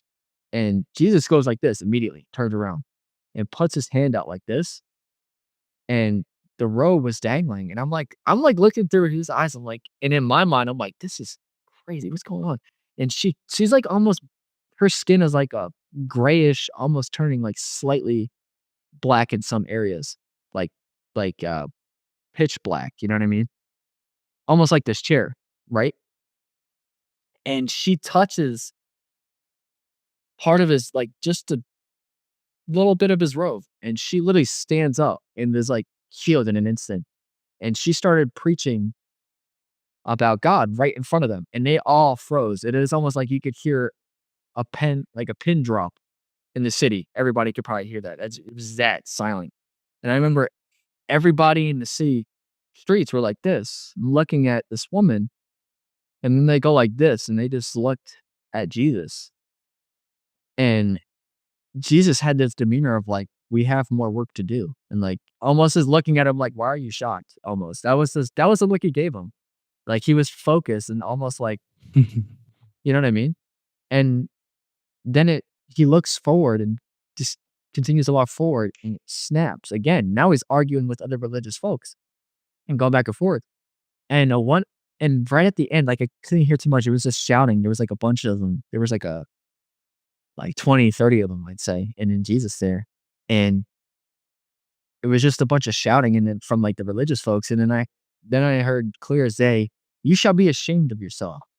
And Jesus looks at them and said, "Those of you who are ashamed of me, "I am ashamed of you." But he said it so loud that they were, like, shaking. They were, like, trembling. And it was like he didn't even have to it wasn't like he was screaming. It was almost as like his voice, like, the way it projected, like, hit them in the soul. It was just they were, like, pulled back in, like, fear. Not, like, fear for their lives, but, like, like, realizing who he is. And he left into another city, and then I remember it snapped again, and I'm looking through his eyes, and he's on the cross, and he's looking at all these people in front, and they have, like, torches. They had, like, branches. They had anything they could use as, like, weaponry, and they were, like, angry with him. And as he's on the cross, in real life, as I'm going through this meditation, I actually felt pressure in my hands. So, like, it act my hands are starting to hurt. And in my feet too, like, my feet were hurting too. And I remember hearing him say, he's like, "My God, why have you forsaken me?" And then heard him speak, like, in this other language. I think it was Hebrew or something, but he was speaking in another language. And then I heard him say, "Father, forgive them, they know not of what they do." And then he said, "It is finished." And it's like he bowed his head, and as soon as he bowed his head, it was like, again, that light was in the distance, and he was, like, going up towards it. Now I'm experiencing it through his lens, like, through his eyes. Like, now it feels like I'm in his body almost. And then next thing you know, he's walking on the clouds of heaven, and he's looking, and it almost looked like there was, like, a wall of cloud, and there was, like it was that same golden gate right there. And there was there was child souls playing there. There was, like, children playing, and they had like, halos over their head, wings out of their back, and they were, like, jumping around with joy. And they look over like this, and they see Jesus, and they're like, it's him," and they're, like, excited, you know what I mean? Like, they're, like, jumping around like this. And then they shout for everyone, and they go over to tell him that Jesus is back, and they're like there's a bunch of commotion. And he walks to the Father, and he goes like and the Father goes like this with his right hand and puts it out like that. It almost looks like this, how I'm doing it right now. That's exactly what happened, but it was more like, on a lower stance. Like, it was almost like he was bending toward his foot, and he was going like this. And I heard him say, he said, "Christian," with a loud voice. And now I'm bugging out. I'm like, "Wait, I was just Jesus, now he's talking to me." He said, like, he said my name once. He said, "Christian." And I heard him say, "I'm very proud of you for what you are doing." He said, "You are following my word and you are seeking my word." He says, "As I have promised, I shall guide you throughout this life." He says, "But there is a sacrifice that you need to make." He says to me, "What that sacrifice is, I cannot tell you, but just know that I will be there when it is time for you to do so." He says, "I just want you to know that I love you and that I'm very proud of you." And he's still sitting in that golden throne. He says, "Go on, make that sacrifice." And he sits upright in his throne like this. It almost looked like he was just, you know, as that happened, light began to cover him. And it was like, I couldn't really look. And then it flashed back to Jesus on the cross and back into me, all religious folks. It was almost just like it was rewinding. You know what I mean? The whole like his whole life, or at least the scenes that I saw of his life. And it was like, then it takes me out of I wake up, and I remember I was sleeping, and I'm laying down like this with my hands out, and my feet are like this, like, crossed like that. And I woke up, and I was just like and I felt the pressure in my hands, and I come out of this meditation thing, and I'm like, "Oh my," I'm like, "Yo," the same reaction as before. "What just happened?" I'm like, "Ain't no way. Ain't no way." I called my friend at the time. I'm like, "Yo, remember that past life thing you were telling me about?" I was like, "Yo, I did that." And I was like, "Yo, I saw Jesus." And he was telling me all like, I saw his past life. I was explaining it to him. He was like, "Yo, dude." And he was like, "Yo, you're blessed, dude." He's like, "This is crazy." I'm like, "I know this is crazy." I'm like, "Ain't no," I'm like, "I don't know if this is like me." I'm like, I was like, I was excited, but I'm also like, "What? Why? Why is this happening? Why am I?" what?" I'm, like, thinking to myself, like, "What's so special about me?" Like, I don't get it. Like, just I'm just an ordinary dude. I'm just a kid. I'm like, "What's so special about me?" You know what I mean? Like, I'm, like, just you know? That's what I'm thinking to myself, and I'm also, like I'm sitting there in the room, and I'm just like, "Oh my." I'm like, "Oh, yo, this is" I'm like, "This is crazy." I'm, like, just sitting here like this, and I'm like I was like, Okay," and then now I have 2 things playing over in my head, the same the same encounter with the Father and Jesus Christ, and then that whole moment of Jesus' life playing over again. It's like they were those now it's those 2 playing over again in my head. I'm like, "What is going on?" Like, I was just going on, like, every day, just going to work and everything and try to write music and record and stuff like that. But when I would go back to my grandmother's house or grandmother's apartment, excuse me, I'd just be there, I'm like, "What is going on?" Like, I don't get it. Like, this is weird. Like, this is crazy. I'm like, "Okay." Like, I understand, like, I'm okay, Jesus is showing me something, but I'm like, I still don't get it yet. You know what I mean? I'm still like, I'd be a bundle of joy just, seeing that again. It was just like, that's awesome. I'm like, still like puzzled. And then a few months passed by. Now it's like July. Like I got a couple of jobs in between. I started working at like this Walmart distribution center, and then I was there for a few months, and then I left, and then I went to uh salesman job, door to door salesman job. And then in July is when I started reading the scriptures like for real. And I remember I went into Revelation and I read chapter 1, and it was verses 12 and 13, and it, like, describes, like and his hair is white as wool. His hair, his beard are white as wool, his eyes are a flame of fire. And I was reading that, I'm just sitting there frozen, like, ain't n I'm like, "I saw that. I saw him." I'm like, "Ain't no way." I'm, like, sitting there reading this, I'm like, "What?" I, like, go back all the way to Genesis, and, like, I started from there, and I just started reading all the time. I'd have the audio of the scriptures in my head, and then I'd be reading it along with that, and then I'd be so, like, zoned into it, like, I'd be speeding up the audio in my ears, because like, it'd be at, like, 1 times playback, then be, like, 1.5, and then, like, 1.75, and then I have it at double speed, and I'm just, like, going like this, like, just so zoned in, just soaking all this in, and I'd just be reading all the scripture, like, I read the whole I think I read the whole New Testament at that time, and I'm just sitting there taking it all in. I'm just, "Yo, this is blowing my mind." I'm just like, "No way." And I'm like, I'm taking notes, I'm writing prayers down too. I'm memorizing scripture, I have all types of it written down. I'm writing like James 4:7, submit to God, resist the devil, he shall flee from you. I'm writing the beginning of wisdom is the fear of the Lord and all this stuff. And I'm, writing all this down, like writing Proverbs, so Psalms, I'm writing all types of stuff down. And I'm like having it in my room. And, like, well, not in the room, but more like the walk-in closet again, because 'cause I'm in my grandmother's now, so I'm having it there, and I'm still reading this, and I'm like and then I started watching videos on, like, spiritual warfare and stuff like that, and I noticed as I'm watching those videos, I'm like, "That's crazy how that's." Yeah, I'm like, "Yeah." I'm like, as the videos are talking, they'll be talking about, like, different attacks or whatever, and I'm sitting there taking it in, I'm just like, yeah, that's what I remember, yeah, I remember going through something like that. But at this time, as I'm reading your prayers, excuse me, as I'm reading the Bible, I want I was fasting a lot. I was doing dry fast, no water, no food, just a few days straight, and I was going in. I was just infatuated with this, but one night, or actually not one night, it was during the day, I decided to take a nap, and I was in such a deep sleep, and everything was white, paper white, like this,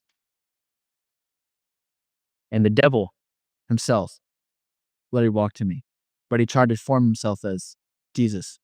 But I noticed, like, when he was there, I felt this like odd fear, like negative, like aura. And he was presenting himself as an angel of light. And he's walking, smiling like this, and he had like this platinum, like blonde hair almost, and he had this blonde goatee, and his skin was like paper white, like super white. And he had a white robe, and he tried to wear sandals too, but his skin was super pale, and I knew it wasn't Jesus. I was like, "That's not him."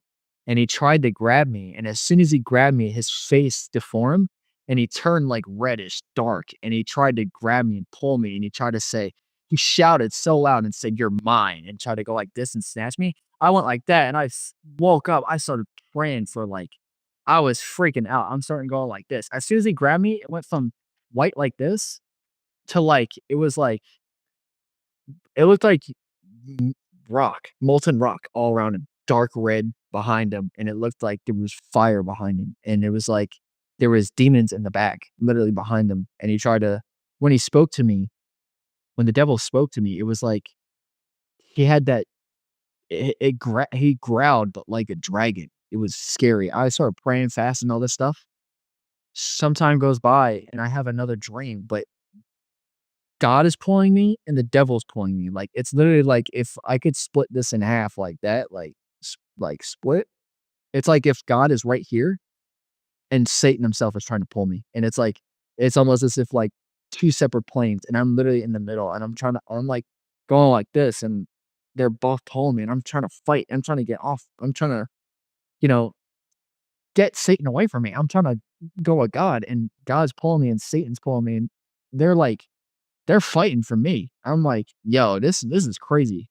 And it's like over on Satan's side, like in like cut directly in the middle. On this side, it's like molten lava, fire almost. It looked like brimstone almost, and like this darkish maroonish red orange type of glow over here. And then literally over here, it's just like blue sky and clouds. And it's just like I like it got after a while. It was like in the middle of this, it was like after a while, I was fed up. I was trying to let go, and then finally, I went like this, and I kicked Satan off of me. I like kicked him off, and I get pulled over into the kingdom of heaven. And I remember waking up, and I was just like, what's going on?" Like it's like he pulled me over, like God pulled me over on His side, and I was just like, I'm not. What's so special about this? You know? Time goes on, I know I'm kinda skipping through this, I'm just get getting to the, like, dreams and stuff like that first, but, it gets to a point I start, you know, um, I left the salesman job. I was there for, like, a month, and then I left, and because it was, like, there's a bunch of tension there, I wasn't doing much, they were scamming me, they weren't paying me, so I left. I was fed up with it.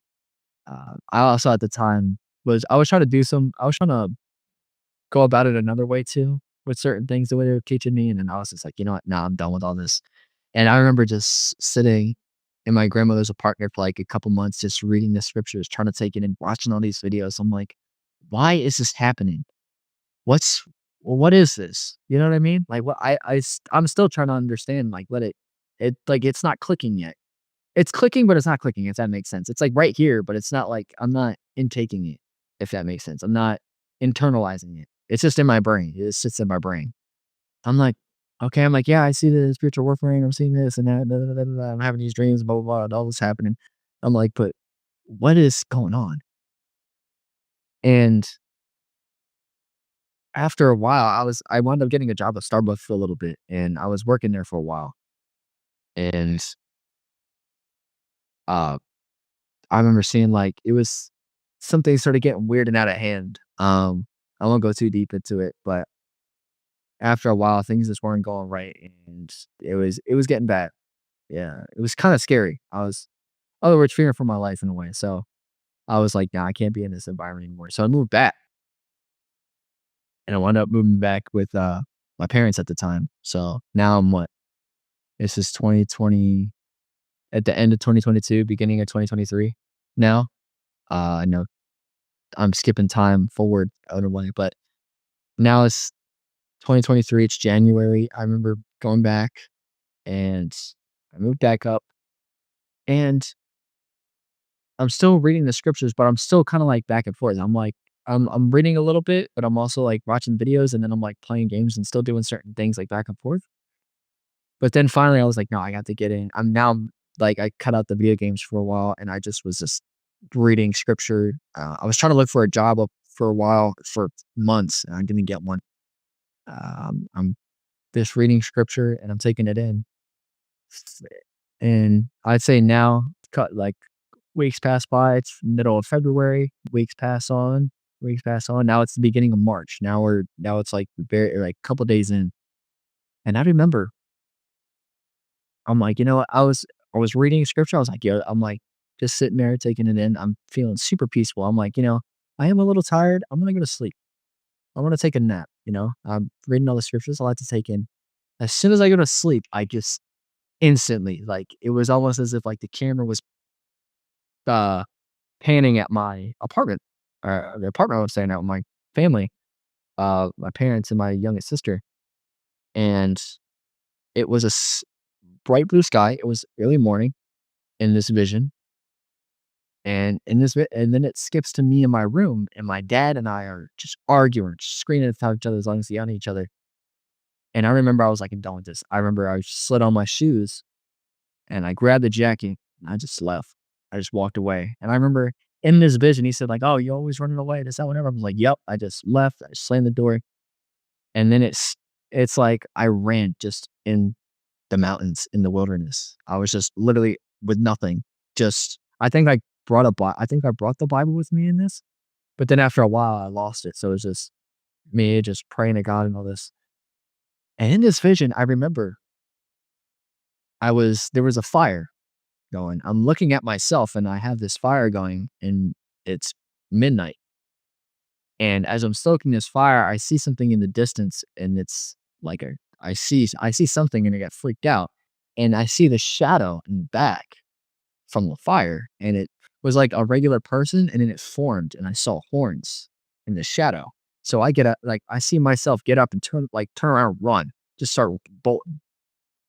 And then it skips again. Now it's at this time, it's like a few weeks pass and I'm in the wilderness. I have lost my jacket at this point, and it's just I was sitting there like this on a log, literally like on a bent over. The tree was like knocked down, the roots were showing and stuff, and I'm just sitting on this tree. And then I heard steps, and I could tell at this point I wasn't eating anything, I wasn't drinking anything. I was surprised I was alive in this vision, right? And I hear I hear somebody say, "Hello, Christian," but I heard three voices at the same time. Nails clawing on a chalkboard, one trying to mimic the Messiah, and at the same time, a deep voice like a dragon speaking all at once. And he was, when he would go, it was like he stretched out the S's like a snake, how a snake would hiss. And he said, "Hello, Christian." And he said, "I see that you are hungry and I see that you are thirsty." And he said, "Ask your father and your brother, the Messiah," right? He was mocking. He says, "to turn these stones into bread, that ye shall be made full." And I remember sitting there like this, and I remember I went, "Satan, it is written, man shall not live by bread alone." And I looked up at him and I said, "But by every word that proceedeth out of the mouth of God." And he went like this, and he growled, and he went, he goes, he gets irritated, and he looks at me and goes, "Come with me," and grabs me by my shoulder, and he literally like almost flies up onto the highest mountain on the planet and sets me on there. And I'm seeing I'm seeing everything. And he goes, "See this? These are all my kingdoms." He says, "And I will give you them if you will bow down and worship me." And I said, "Satan, it is written, thou shalt worship the Lord thy God, and only him shalt thou worship." And he got irritated and he went, "Ah." And like he yelled and he said, "Throw yourself off of this cliff." And he mocked and he went, "Forward is written," right? And he said, "He shall send angels to minister unto you," right? And he said, "Lest thou dash thy foot against the stone." And then I got a little irritated with him. And I was looking at him and I said, "Get behind me, Satan." And I turned around and I said, "Forward is written, saying, touch not his anointed, and do his prophets no harm." And as soon as I said that, his face like deformed and stretched out and like tried to put fear onto me.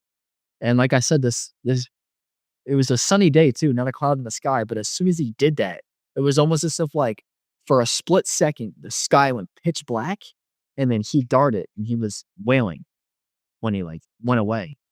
And I was sitting there, and, like, I'm sitting there confused, and I get brought back down to where I was originally at, and I'm like, I'm sitting down on this tree, and I'm like I started getting irritated, and I'm like, I was like, I was mad. I was like, "This is what you did this is what you're doing to me?" I'm like, "I left everything for you, right?" And I remember in this vision, I said, "You have abandoned me. You have forsaken me." And I start crying. And then I heard his voice, and he said, "I will never leave you nor forsake you." And the sky opened up, and I remember seeing angels all around me, like all types of angels. And the light was covering his face still, like this, sitting in his throne, and the Messiah was standing next to him, smiling. And then I see him stand up like this, and he goes like this, stands up. And mind you, I'm still this big compared to him, right?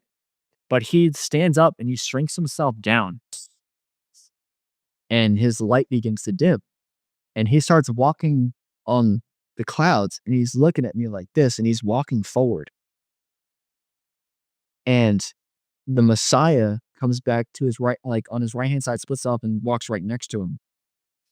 And it's like, I'm like, That's that's Jesus, that's God." I'm like, "That's them." And I ran and I started running on the air. And as I was running, I remember I'm running on the air and I'm just focused right on him. I'm not focused on anything else. I remember I grabbed him and I hugged him and I started crying and I started like weeping. And I remember as he was walking, he went like this and he grabbed me, the Father, and they walked back to where I was sitting. And the Messiah is sitting right next to him. And then he holds me and then I see him laugh. He has like a little chuckle. He goes, "This is Jesus." And he says, "Yes, Father." He says, "For your brother was lost, and now he is found. For your brother was dead, and now he is alive." And I remember I like collapsed to my knees and I was just bawling. And I felt God's right hand touch my shoulder right here and was like, you know, "My son, I love you. And I'm very proud of you. But there are some things you need to know on this journey." And he turned around and he said, "Michael, Gabriel, come." And Gabriel and Michael come. Gabriel says, "Yes, Father." He says, "Teach my son the ways of this world. Michael, come." And Michael was like strapped up, like he was like armored up in like this red goldish type of armor. It was so cool. I don't know how to explain it. And he had like his helmet on and like sword and everything. And he says, "Yes, Father." He says, "Teach my son the ways of the devil." And then he looks and he goes, "Jesus, teach my son my ways. For it is you in whom that I am well pleased." And he turned around and he raised himself back up to his throne and raised him back to his original height. And the heavens were still open, and he's sitting on his throne just watching me. And Jesus, Gabriel, and Michael are there. And I remember Gabriel was just wearing like a regular robe, and he had like it was kind of like tied right here, and they were glowing. They were like literally glowing, and I'm sitting here like puzzled, and I'm looking through like a third person view. So it almost looks like I'm looking through a camera. I'm looking at myself. Notice this. I noticed Gabriel did like a sort of like a ah, almost like he bowed in a way, like a respect, not like kneel, but like he did a bow. Like he was like, and I remember he said, "Fear not, my brother. It is I, Gabriel, the messenger of God." He says, "I am come to teach you the ways of this world." But I remember when he was speaking, it was like everything went completely silent, but I could see him speak to me. And it was almost if like as he was speaking, he was writing it on me. Like if that makes sense. I hope I'm making sense here. And he's talking to me and Gabriel's sitting there and Jesus and Michael are standing watching, and I'm sitting there asking him questions, but I still can't even hear myself talk. I can't hear him speak. It's so weird. I don't know if I wasn't supposed to hear that yet. I don't know. But then it was like Gabriel's finished teaching me what I needed to know, and he stops speaking, and he walks over next to Jesus and Michael says, "Fear not, my brother. It is I, Michael, the archangel."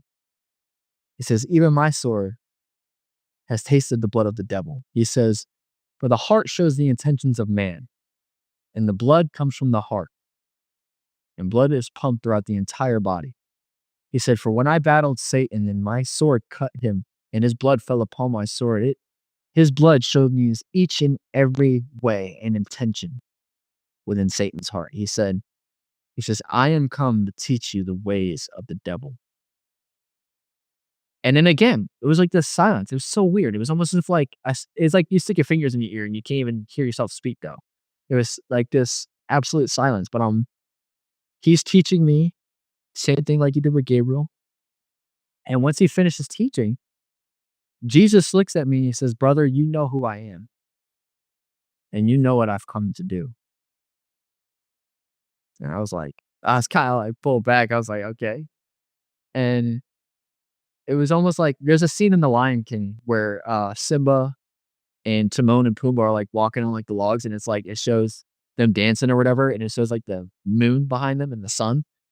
It was literally like that when he was teaching me. We were walking, and he's teaching me certain things, but it's like there's still this silence to where like I'm not like in this time I'm not supposed to hear it yet or something or whatever.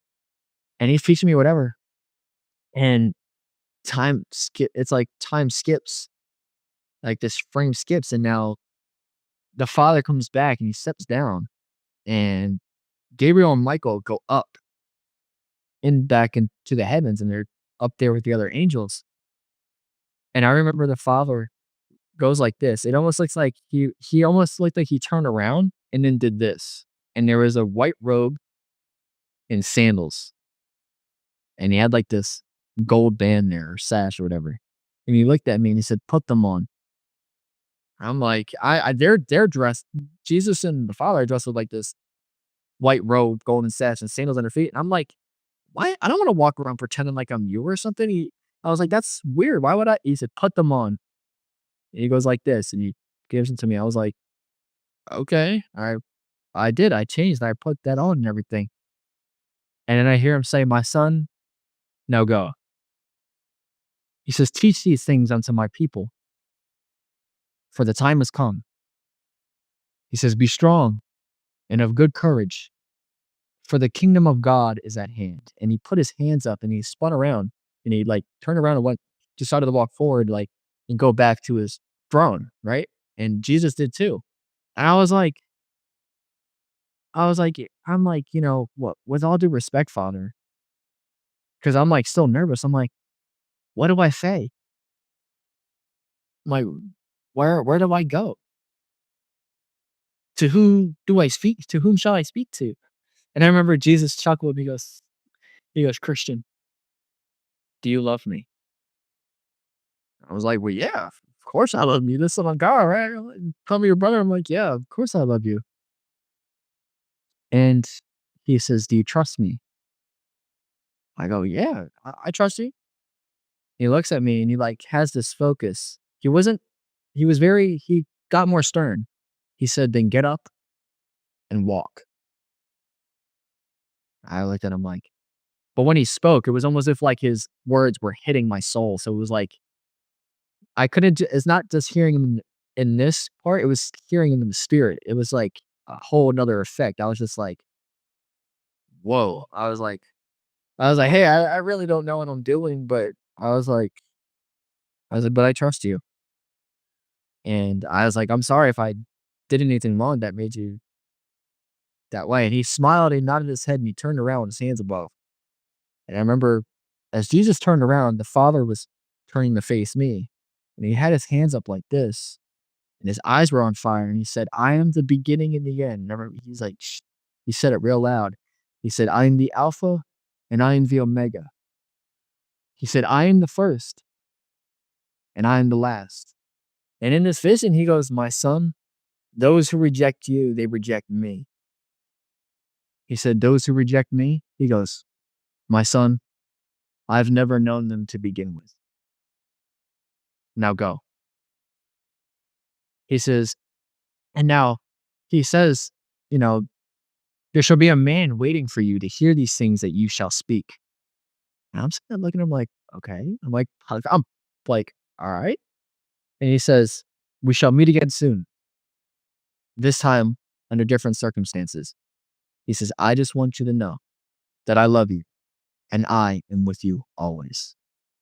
He says, "Remember, I will never leave you nor forsake you." And he says, "Goodbye, my son."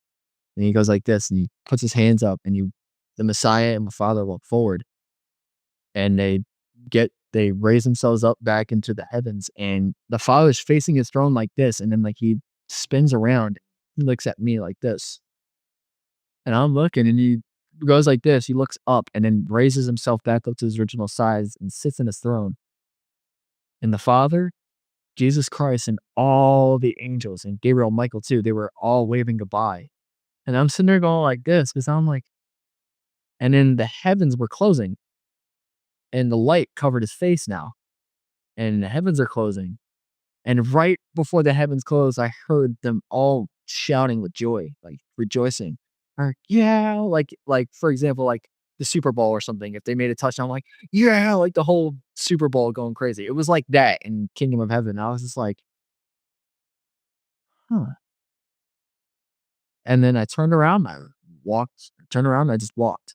And I remember I came back I guess I went back to the apartments here, and I walked down over here where I'm at. There's this hill that comes down, like to go out into the main road. And in this vision, I walked back down that same path and I crossed the street. And as soon as I crossed the street in this vision, this car goes and pulls to the side like that. And this man comes out of the car and slams his door and he says, "Tell me everything that you've just been shown." I just look at him like, "How do you know that?" He said, "God, of course." And I was like, and I just laid everything at him. I just, all of it, all like that. But when I was telling him these things, I couldn't hear what I was telling him and showing him. And then he was like, "Whoa." And he started calling people over and they started gathering around. And it skipped to like, you know, it was like me. Like I walked to New York City, which is weird, like Times Square. And it was like I walked all the way from where in like Pennsylvania all the way up, and I walked through the wilderness and everything. And I'm walking right before you get in the center, like right in the center of Times Square with like all the electronic billboards and stuff, all that. Uh, I'm walking in this alleyway and people are looking at me and I'm like kind of nervous. I'm like a guy like this, and they're like a deer in the headlights, and they're looking at me like kind of like, you know, baffled. They're just or like shook. They're like they don't know what to do. Like they kind of just froze in their tracks. And I remember there was people just like flooded in the center of Times Square. And I remember I walked in this vision and I'm looking at myself, like looking behind myself. I'm looking at my back. And then I see doo, doo, doo, doo. And there was a helicopter above and people froze and looked at me like this and just like locked in on me.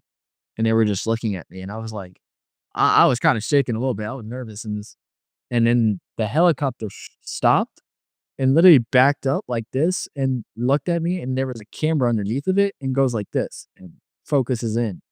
And all the billboards were showing me. I'm in my head like, why me? Like, what is this about? Get this. I'm thinking in my head like, get this off the screen, but like on the outside, I'm like shook and I'm frozen. And everyone's looking at me, and then they slowly started to walk, and they're still keeping their eyes on me, and I'm like, okay. And there was a preacher, like a street preacher, and he had like one of those megaphones or whatever, like those little, you know what I'm talking about? Those little with like a giant speaker. He had one of them, and he had a microphone too. So he's talking in the microphone and through it at the same time. And I remember I walked to him and I took his microphone out of his hand and I started telling everybody what I saw. But again, there was like a silence from me. It was this, and there was people gathering, gathering, gathering. It's like flooding through. And I remember after I showed like, after I was telling him what I witnessed, I started preaching to them, like, I started teaching him different things and whatever, and I remember all I could hear was me saying, "He who has an ear, let him hear," and I handed the man back the microphone, I said, "Thank you," and everybody was just staring at me. And I remember I walked into this alley, and it was like there was homeless people, and there was other people with illnesses and stuff like that, and I went away so that nobody could see, and I was started it was like, in a way, like, they were being healed. It was almost if, like, I guess the spirit of God was working through me, and in this vision, and people were getting healed, and people were coming to Christ and everything else, and then it skips forward, like, it felt like I guess in this time frame, it felt like exactly 3.5 years or something like that, or like 3 years, 4 years, something like that, and I remember just finished preaching to, uh, like 10, 15 people, 20 people, and I turn around and someone shoots me right here and I fall, collapse, and for 3 days, it was showing, like, the whole entire planet, like, all the continents, and then it was showing, like, different things, like and then it would show almost the way it was showing me this vision, it was showing me, like, a overview of the planet, but it was like, all the continents together, but it was showing, like it looked like holograms and, like, you see in, like, a movie scene or whatever, it was, like, holographic, like, screens of showing the news, and people were rejoicing that I was dead, and there was another man on the other side of the planet who died too. And we were and this happened for 3 days. The entire planet was rejoicing. And I remember after 3 days and 3 nights, and it was like the 4th day, right in the middle of the day, everybody's surrounded over my body and over this and then the other side of the world, there's another man dead too, and they were doing the same thing to him. We weren't put in the, like we weren't, like, buried or anything. We were literally just out in the open. People were just laughing. And then every single person on the planet heard, "Children, arise." And I remember looking at myself and I stood up. I just like I was shot right here, like no bone was broken, nothing, but I died instantly. And then I stood up and I looked around and everybody was frozen. And then I heard, "Children, come to me." And there was me and this other man were pulled up into the heavens and they were opened up. And every single person that was there on the earth and in hell and in the heavens, everybody saw it. And it was God in his throne, Jesus Christ sitting next to him, angels around him. And there was like it looked like a tabernacle or something that was there. And everybody was frozen and they all collapsed to their knees. And every knee bowed. And I remember every tongue confessed that Jesus Christ is Lord. And then they were open for a few seconds and everybody witnessed it. And then the heavens closed. And me and this other man were in the heavens. And it was almost like as soon as that happened, it was like the earth started shaking and people were like running and everything else like for their lives. Well, it flicks again and now it goes to another view and it shows people, every person on the earth is at peace. I mean, the worst of the worst people, whether it be murderers, whatever, killers, whatever have you, right? Robbers, thieves, anything, or rich people, poor people, everybody was at peace. Children were playing, people you wouldn't expect, like people you once hated, like let's say nowadays, everybody got along with complete peace. And it was a no cloud in the sky, just a bright sunny day, and people were having a good time eating, whatever. It was almost if like God smacked the earth. It was like boom, and it was like the whole earth waved up like this and like broke open and like ripped apart. And then you see like this reddish orange smog, like scarlet, like orange smog, like a fog almost. And then you see, and I remember seeing like fast, like demons flying up. And then it was like, it almost felt like a camera panned over like this. And there was a person right here. And they were confused. And the demon went like this, grabbed him with their hands, bit him, and ripped him open. And you could see everything that was in him. The screams were horrifying. And the smog just went away. And there was people it was like, if you ever seen a really bad thunderstorm was pouring, like, down rain, like, if you were outside for, like, not even 30 seconds, you'd be drenched in water. Imagine a thunderstorm like that, but it's all soulless. And there's lava. and there's, like, brimstone. There's, like it almost looked like there was mountainous it was like volcanoes almost, and there was mountains and stuff, and they were, red. People were getting raped, tortured, ripped apart, like, I was literally 2 demons pulling apart this one man, like, in half, like, grabbing each leg and just pulling him like this, and they were being ripped, and they were still alive as they were screaming in half, and it was like and then people were burning in like, this molten magma and lava and, like, fire, and there was just hideous screams. It was horrifying. People were getting stabbed, ripped open, eaten, and they were alive, feeling all of it. Like, you couldn't like, there was no rest at all, and I remember it was, like, almost like they was panning over, and I saw, like, these angels in hell, like, trying to bestow themselves as angels of light, and I don't know if you've seen, like, the Baphomet statue? Like, it shows, like, the Baphomet with, like, the goat head, and it's got it I don't even wanna do the symbol, but it has, like he has, like, 2 fingers that point up and 2 that point down. That throne was exactly what Satan was sitting in, and Satan was trying to bestow himself as an angel of light, and he was laughing with the triple voice, like that nails on the chalkboard and the dragon thing, and like, trying to mimic the Messiah. As he's laughing, you could hear all 3 of those voices echo like that, and then his fallen an he was like he started getting louder, and then the fallen angels next to him trying to show themselves as angels of light, they were laughing with him, and then demons started coming over, and then succubus demons, and then, like, all these demons started flowing over, and they were literally shouting, laughing, and as people were being burnt, tortured, eaten, like, it was just horrifying, and I remember it was like, I woke up, and I was just like, What?" I remember I was searching for it. I was like, "This looks so familiar. What is this?" You know what I mean? And it was like hold on, sorry. I was trying to figure out what was going on, and I remember seeing I'm searching this up. I'm like, why was I dressed in the white robe with a golden sash? Why was there another man dressed wearing the same exact thing? Why would I stand on the strap? What is going on? And I was reading the book of Revelation, and then I got to the 2 witnesses, and that whole dream was literally that whole chapter. And of the 2 witnesses, I was literally frozen. I'm sitting here like this, like, I'm like, "You mean to tell me, like, this is what you got this how you gotta show me? You gotta show me like that? You gotta" I'm like, "God, you have to go that far? You have to bring it like that?" It was, like, smacking me in the head, like, as I'm reading this chapter. I'm like, "No way." I'm like, and I'm reading, it says, like, "They shall have power to, send rain fire down and, shut the heavens," and all that stuff like that, and prevent it from raining. I'm like, Yo, I'm like, I'm like, "No way that I just had this" I'm like, "Ain't no way I just had this vision right now. This is crazy."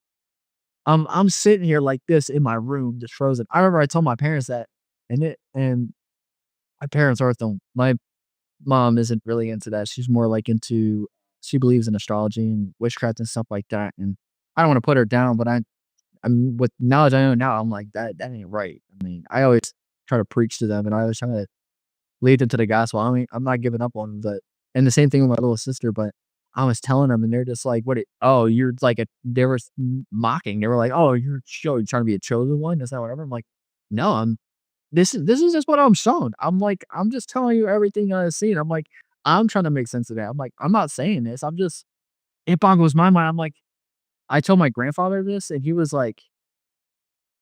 just sitting there like, you know what I mean? I'm like, "Pop up, I don't know, man." I'm like, "This is" I don't know what's going on, but I don't know why I'm getting all this type of revelation or whatever is happening or dreams or visions, whatever. I'm like, but something's going on. And I'm like, whatever happened in this vision is gonna happen. Not specifically me as this whatever I was supposed to be in this vision, but whatever's happening is going to happen soon. So like I was like, Oh my gosh. I'm like, what is going I'm like, ain't no way. I'm like trying to figure this out. And I'm like still, you know, I'm like, what is I'm like, even to this day, I'm still like, dude, it boggles my mind. I'm like, you know what I mean? Thoughts, questions, anything? I know you're like sitting there like, mind boggled, but No, I'm trying to, Christian, I'm trying to process everything just that I just heard. Hey, want to hear raw supernatural conversations with people who call me every single day, sometimes weeks or even months before they share their story on the show? Up until now, I've kept those early calls tucked away on the hard drive, but now I'm finally sharing them with members as a small thank you for supporting this podcast. And that's just one of the perks. You'll also get to join me live on future interviews. You'll get to listen in and even ask questions at the end. Spots are limited, so don't wait. Hit that join button below or head to godsvoiceday.com/join for more information.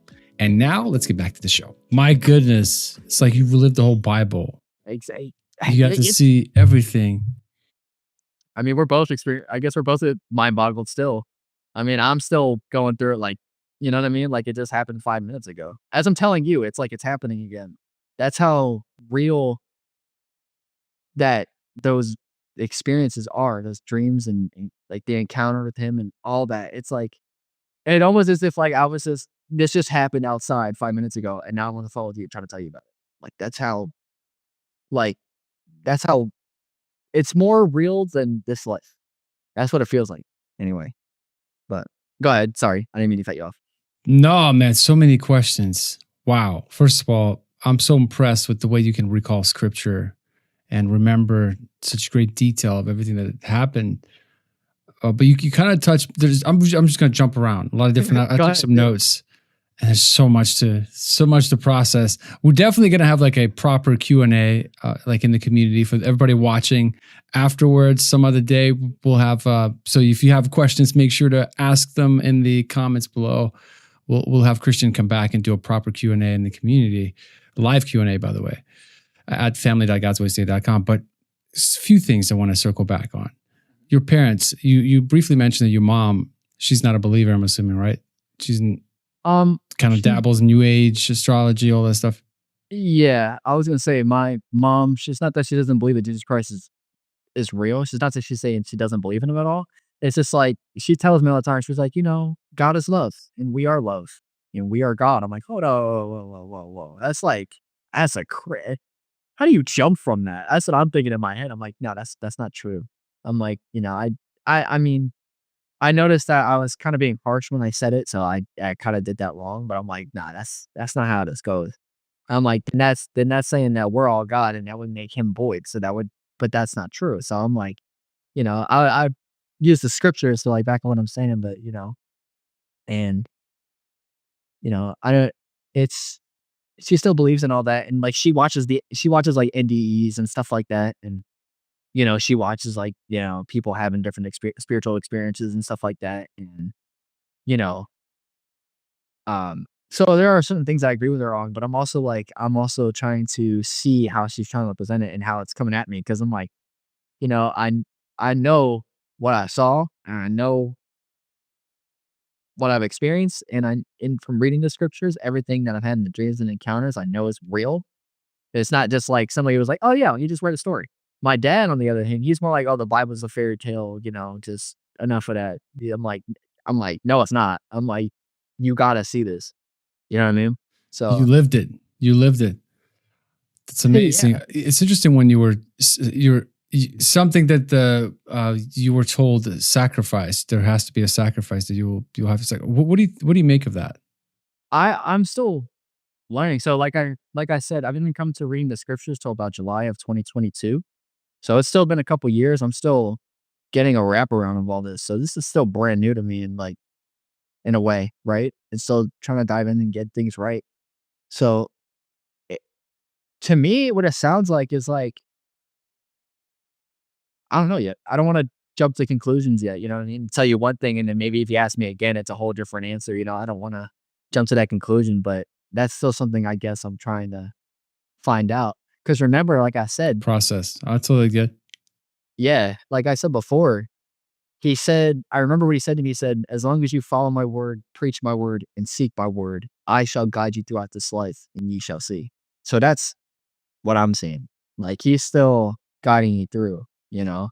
There's some things that still get lasered in, and I'm like, I have like a one track mind with something, and I'm like, no, it's gotta be like this. And you know what I mean?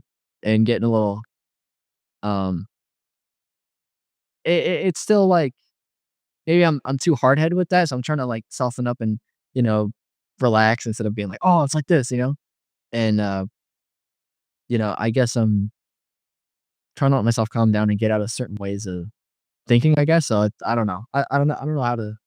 I hope I'm answering your question right. I don't know how to. No, it's it's interesting that God chose you, someone who doesn't really have a religious background. You come from a family that doesn't really believe any of this stuff. And then that's usually how it works out. He finds people he like those that were not really qualified to experience any of this, and you got to experience all of that, which is pretty cool, man. It's interesting. Another thing that kind of got my attention when during the time when you got in that fight when you were being beat up, and Uh-huh. God spoke to you like twice. This like stern word, leave, stop. It's Mhm. interesting how it's like it's always very simple. Like he speaks in like almost like with one word, right? Leave, stop. There's no more explanation to that. I Go. thought that Hold was kind of on. interesting. Wait a minute. Think. Go, Act. hold on. Yeah, Yeah, yeah. yeah, yeah. It's like commanding, but it's not like in a way where it's like, oh my gosh, you're like this, but it's like, it's a piece that overwhelms you, but it's like you just do it without even thinking. Like your brain just shuts off and you just do it. You're like, all right, cool. It's like, you know what I mean? Well, I'm thinking of I have two sons. I have a 12-year-old and a 9-year-old. And when they're in danger, let's say they're walking ahead of me and I can see that they're about to cross the road and the car is coming. If it just goes stop right away, it's as a father, it's like with one word, you kind of tell them and then they stop. And so it looks like do you need to get going? Is that what's happening? Yeah, she wants to close up this office in a few minutes, but we can still keep the conversation going. We can talk as I'm walking. But it's interesting you were talking about knock on the door. I've had that happen before recently. Like this is periodically throughout my whole life. I hear a knock, and then you wake up, there's nobody there. Like that's interesting that you've experienced that. My twin brother experienced that. What do you make of that? It's written, behold, I stand at the door and I knock. And he who opens, I will come into him. I will come in and I will sup with him. He's knocking at the door of our hearts. So like I said, he knocked on my heart, but I thought he was knocking at the door because it was so loud. Like it was physically loud. Almost like you read in Samuel. Because it was on your chest. Yeah. Like if you read in Samuel, the Lord says to him, Samuel, and he gets up and goes to his dad, Eli, and he's like, did you call me? He's like, no, go back to bed. Again, Samuel gets up. He's like, why are you calling me? What did you need something? He's like, no, go back to bed. Again, Samuel. He gets up and then Samuel's dad realizes it's like God's trying to talk to him. He's like, no. He's like, Samuel, go back to bed. When you hear that voice again, answer him. And then he's like, Samuel. He said, yeah, he said, Lord, I'm here. And then goes on. It's sort of like that. It was like that. At first it was like, I was like, who's knocking at the door? Like, it's midnight? That's crazy. What's happening here? Hmm. And then he knocked again. And then when he spoke scripture, it was like audible. Like I could hear it. It was Mhm. almost as if like he was like not whispering, but like talking in my ears, like both ears at the same time. It was so crazy. I was just like, whoa, you know what I mean? Come to find out when he was speaking to me, he was in scripture. I didn't know it was in scripture yet until later on. I was reading, I was like, oh, he said that. I remember that. And I sound like, I started like, bouncing around and everything, like a little kid. But go ahead. You were gonna say? No, it's something else you were talking about. You were talking about prayer. And it's interesting because you didn't really have that much knowledge about prayer, but you were praying before even these experiences. And you said you were praying for a very long time. I'm curious, when you were praying, how did you pray for that long? Did you just repeat yourself over and over? Did you pray in the spirit? Like what was that like? It was like both. I was like talking in my head, but then sometimes I would like speak really low to myself. I'd be like, I would say like at the time I just felt like this pain in my chest, like not a physical, but like just like a burden on my chest. Like it felt like there was this weight, and I was just like, I would just say like, God, just take this pain away, just get rid of this burden. Just I would say that, and I'd just be like, I'm like, I was saying all this stuff, and I'm just like, as in like, help me out, just get rid of this. Pretty much repeating myself. I'm like, I don't know what to do. It was just like an intuitive instinct, right? It was like, A conversation. But you knew that you were talking to somebody, like to God, right? It was more like that, not to your own self. yeah, to God, but I didn't know who specifically, because you know what I mean? So, like, because like I At said, that time, you were so new. yeah, like before it was like, if somebody said, I believe in, I could be like, I sort of believe in Jesus, but I sort of believe in Allah, and I sort of believe in Buddha, and I believe in like Shiva a little bit. It was sort of like that. Like I'm open to all of it, but it was like I was just praying. Whoever answered, I was just kind of throwing it out there. I'm like, God, and then that time when I prayed in my heart and I prayed the Lord's Prayer without knowing the Lord's Prayer, it was weird. I didn't that it woke me up because I was reading. I think it was in I don't know if it's Deuteronomy, it's somewhere in the Old Testament where he says, I will establish a new covenant, and I will write the law upon their hearts, and I will be their God, and they will be my people," right? That hit me because I was like, I had no idea I was just crying at one point, I was just groaning, and then in my heart, I prayed the Lord's Prayer, so it was very, very, like, mind-blowing to go back after, like, reading that. It was like that memory, like, that part just flashed back in my face. I'm just like, "Whoa, hold on, hold on, hold on, hold on." I'm like, "I got questions." I'm, like, asking, like, "When was this? What's this?" I'm, like, going off, like, shouting, like, 1,000 different questions at one time. So I'm like, "Boy, so you already did this already? You wrote this on my heart? You did this and that?" Or, like, "Hold on, man. What's happening?" Something else that was interesting when you had a conversation with God, it's almost like he spoke to you back in like old King James version, because you had these like very proper kind of proper English, old English conversations, which is interesting. Is that how it really happened? Yeah, it was strange because because I was responding to him like how I'm talking to you, but he spoke in that sort of way. I was like, that's why I was like kind of puzzled. I was like I said, I was also confused because I couldn't remember anything in this life and I didn't know how I got there. But he was also speaking like that. I was like, kind of kind of strange. Like, why are you talking like this? And he's like I didn't I was just kind of like it was weird. I took note of that. I was like, when I read the King James and then reading over that, I'm like, oh, that's gotta be something, like, I don't know why he's had to say it in that way, but whatever way he's gotta bring it to us, I mean, I'm curious. Now you're a believer. What is your prayer life and like reading the Bible? Like, what is your like average or daily walk with God look like a routine, so to speak? nowadays, I get more to the point where I there are times where, like, when I pray, I catch myself being selfish in a way, so I stop and I go, "You know what? Scratch that," and I just say, "Let your will be done." Like, every time, so, like, I catch that, every so often, and I, like, change my prayer life instead of being, like, me, me, me, to be, like, "Your will be done," I'd be like, I ask and, like, make sure each and every step I take is in alignment with your will so that I do what it is I need to do for you, not for me? So, like, I'll ask, "What is it that you want me to do for you? What do you want me to" you know, uh even with scripture, I try to pray before I read before I I still watch content on it. I still watch, like, videos on scripture and stuff like that, and I sometimes I won't like, I hear him bring, like, certain parts of scripture to meditate on, like, you know what I mean? Uh, like, he'll literally just say, like, uh, us like, the book of John or something like that, like, today, I literally heard it today. He brought me to John 14, verses 1 through 17, and he said, "Read verses 21 through 26." And then he said, "Read John chapter 10, verses 1 through 12." I was like, "Okay." And then I read them, I'm like, "Whoa, whoa, whoa, whoa." I'm like, "This is getting" I'm like, "Alright." I'm like, "This is what you want this way?" I'm like, "Alright." I'm like, "I hope I'm not talking to myself here, right? I'm not creating these things, right? Making sure, like, you know, it's not just me telling me, like, myself these things, but rather he's actually showing me, like, "Hey, meditate on this, and I'll show you." Like, he told me like, there's one time he told me to meditate on Psalms 25, 1 through 8. Uh, you know certain like in 119, Psalms 119, I think it was 21 through 27, stuff like that. Go ahead. You were gonna say something. No, I'm curious about how you read the Bible these days. How do you when you read it? Do you read it a certain way?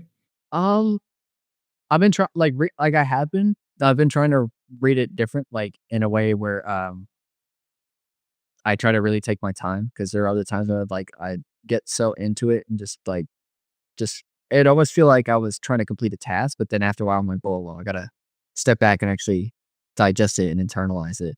Like but like I said, I was telling you before, now I'm watching more Christian content, uh, even NDEs that are like experiences with Jesus Christ, seeing how others have been called to do certain things, and listen to them. Like that's how I came across your channel, and then I saw Robin Cunningham's NDE, and then I started watching his stuff. And when I would read, and they would give me more knowledge, I'm like, oh, okay, that's actually that's different. And then I'd read it, but I'd also be like, "All right, I have that in mind, but I also wanna see something else that he wants to show me, like, all right, what do you wanna show me here? What do you wanna show me here?" You know what I'm saying? So, I'm still learning a bit, I'm still getting there. It's only been a couple years reading the scriptures, but, still I feel like a little baby still. Well, you're Not doing a great baby, job. You're but doing a great job for sure, Christian. I mean, there's a reason why your first name is Christian, right? yeah, there you go. I was about to say that. What a coincidence, right? You were marked all along. Well, you mentioned something. I know you got to run here, but you mentioned something about writing music. Is it something you're doing on the side? I was trying to get into, like, getting into music and being a musician and stuff like that, yeah, but after a while, I was just like, I don't think I don't know, I still am up on the fence about it, I still write, but I'm also like, I don't know, I'm still back and forth trying to see what it is he wants me to do, because that's what like, writing music is something I wanna do, but I don't know if that's what he wants, so I'm trying to make sure, like, I don't just start going on my will, but that it's his will, right? So I'm trying to really make sure, like, not walking on eggshells here, but, like, also at the same time, I'm not just doing whatever I please, right? So, yeah.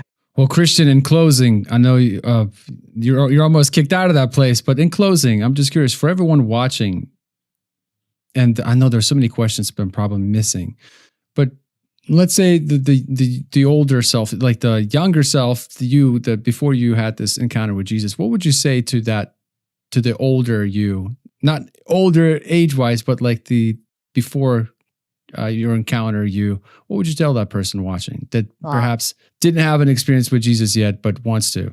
if it came to me specifically, if I'm talking to my own self, I probably wouldn't say anything, but if it's somebody coming across that's still new to this and, trying to learn about it, he is real. I saw it with my own 2 eyes. Like, I used to question all about it, so I understand whoever is watching this that's trying to get to know God and say, what God?" You know what I'm saying? Because some people might have that question, "What God? Which one is real?" And some people might be like, "Well, this is contradictory. This one's back and forth." And I was like that even in the very beginning, like, "What? That doesn't make sense because over here it says this." And I'm like, you know? But as you know, time went on, I started to understand more and it starts to I'm starting to now internalize it more and more and understand that Jesus Christ really is the only way. He really is.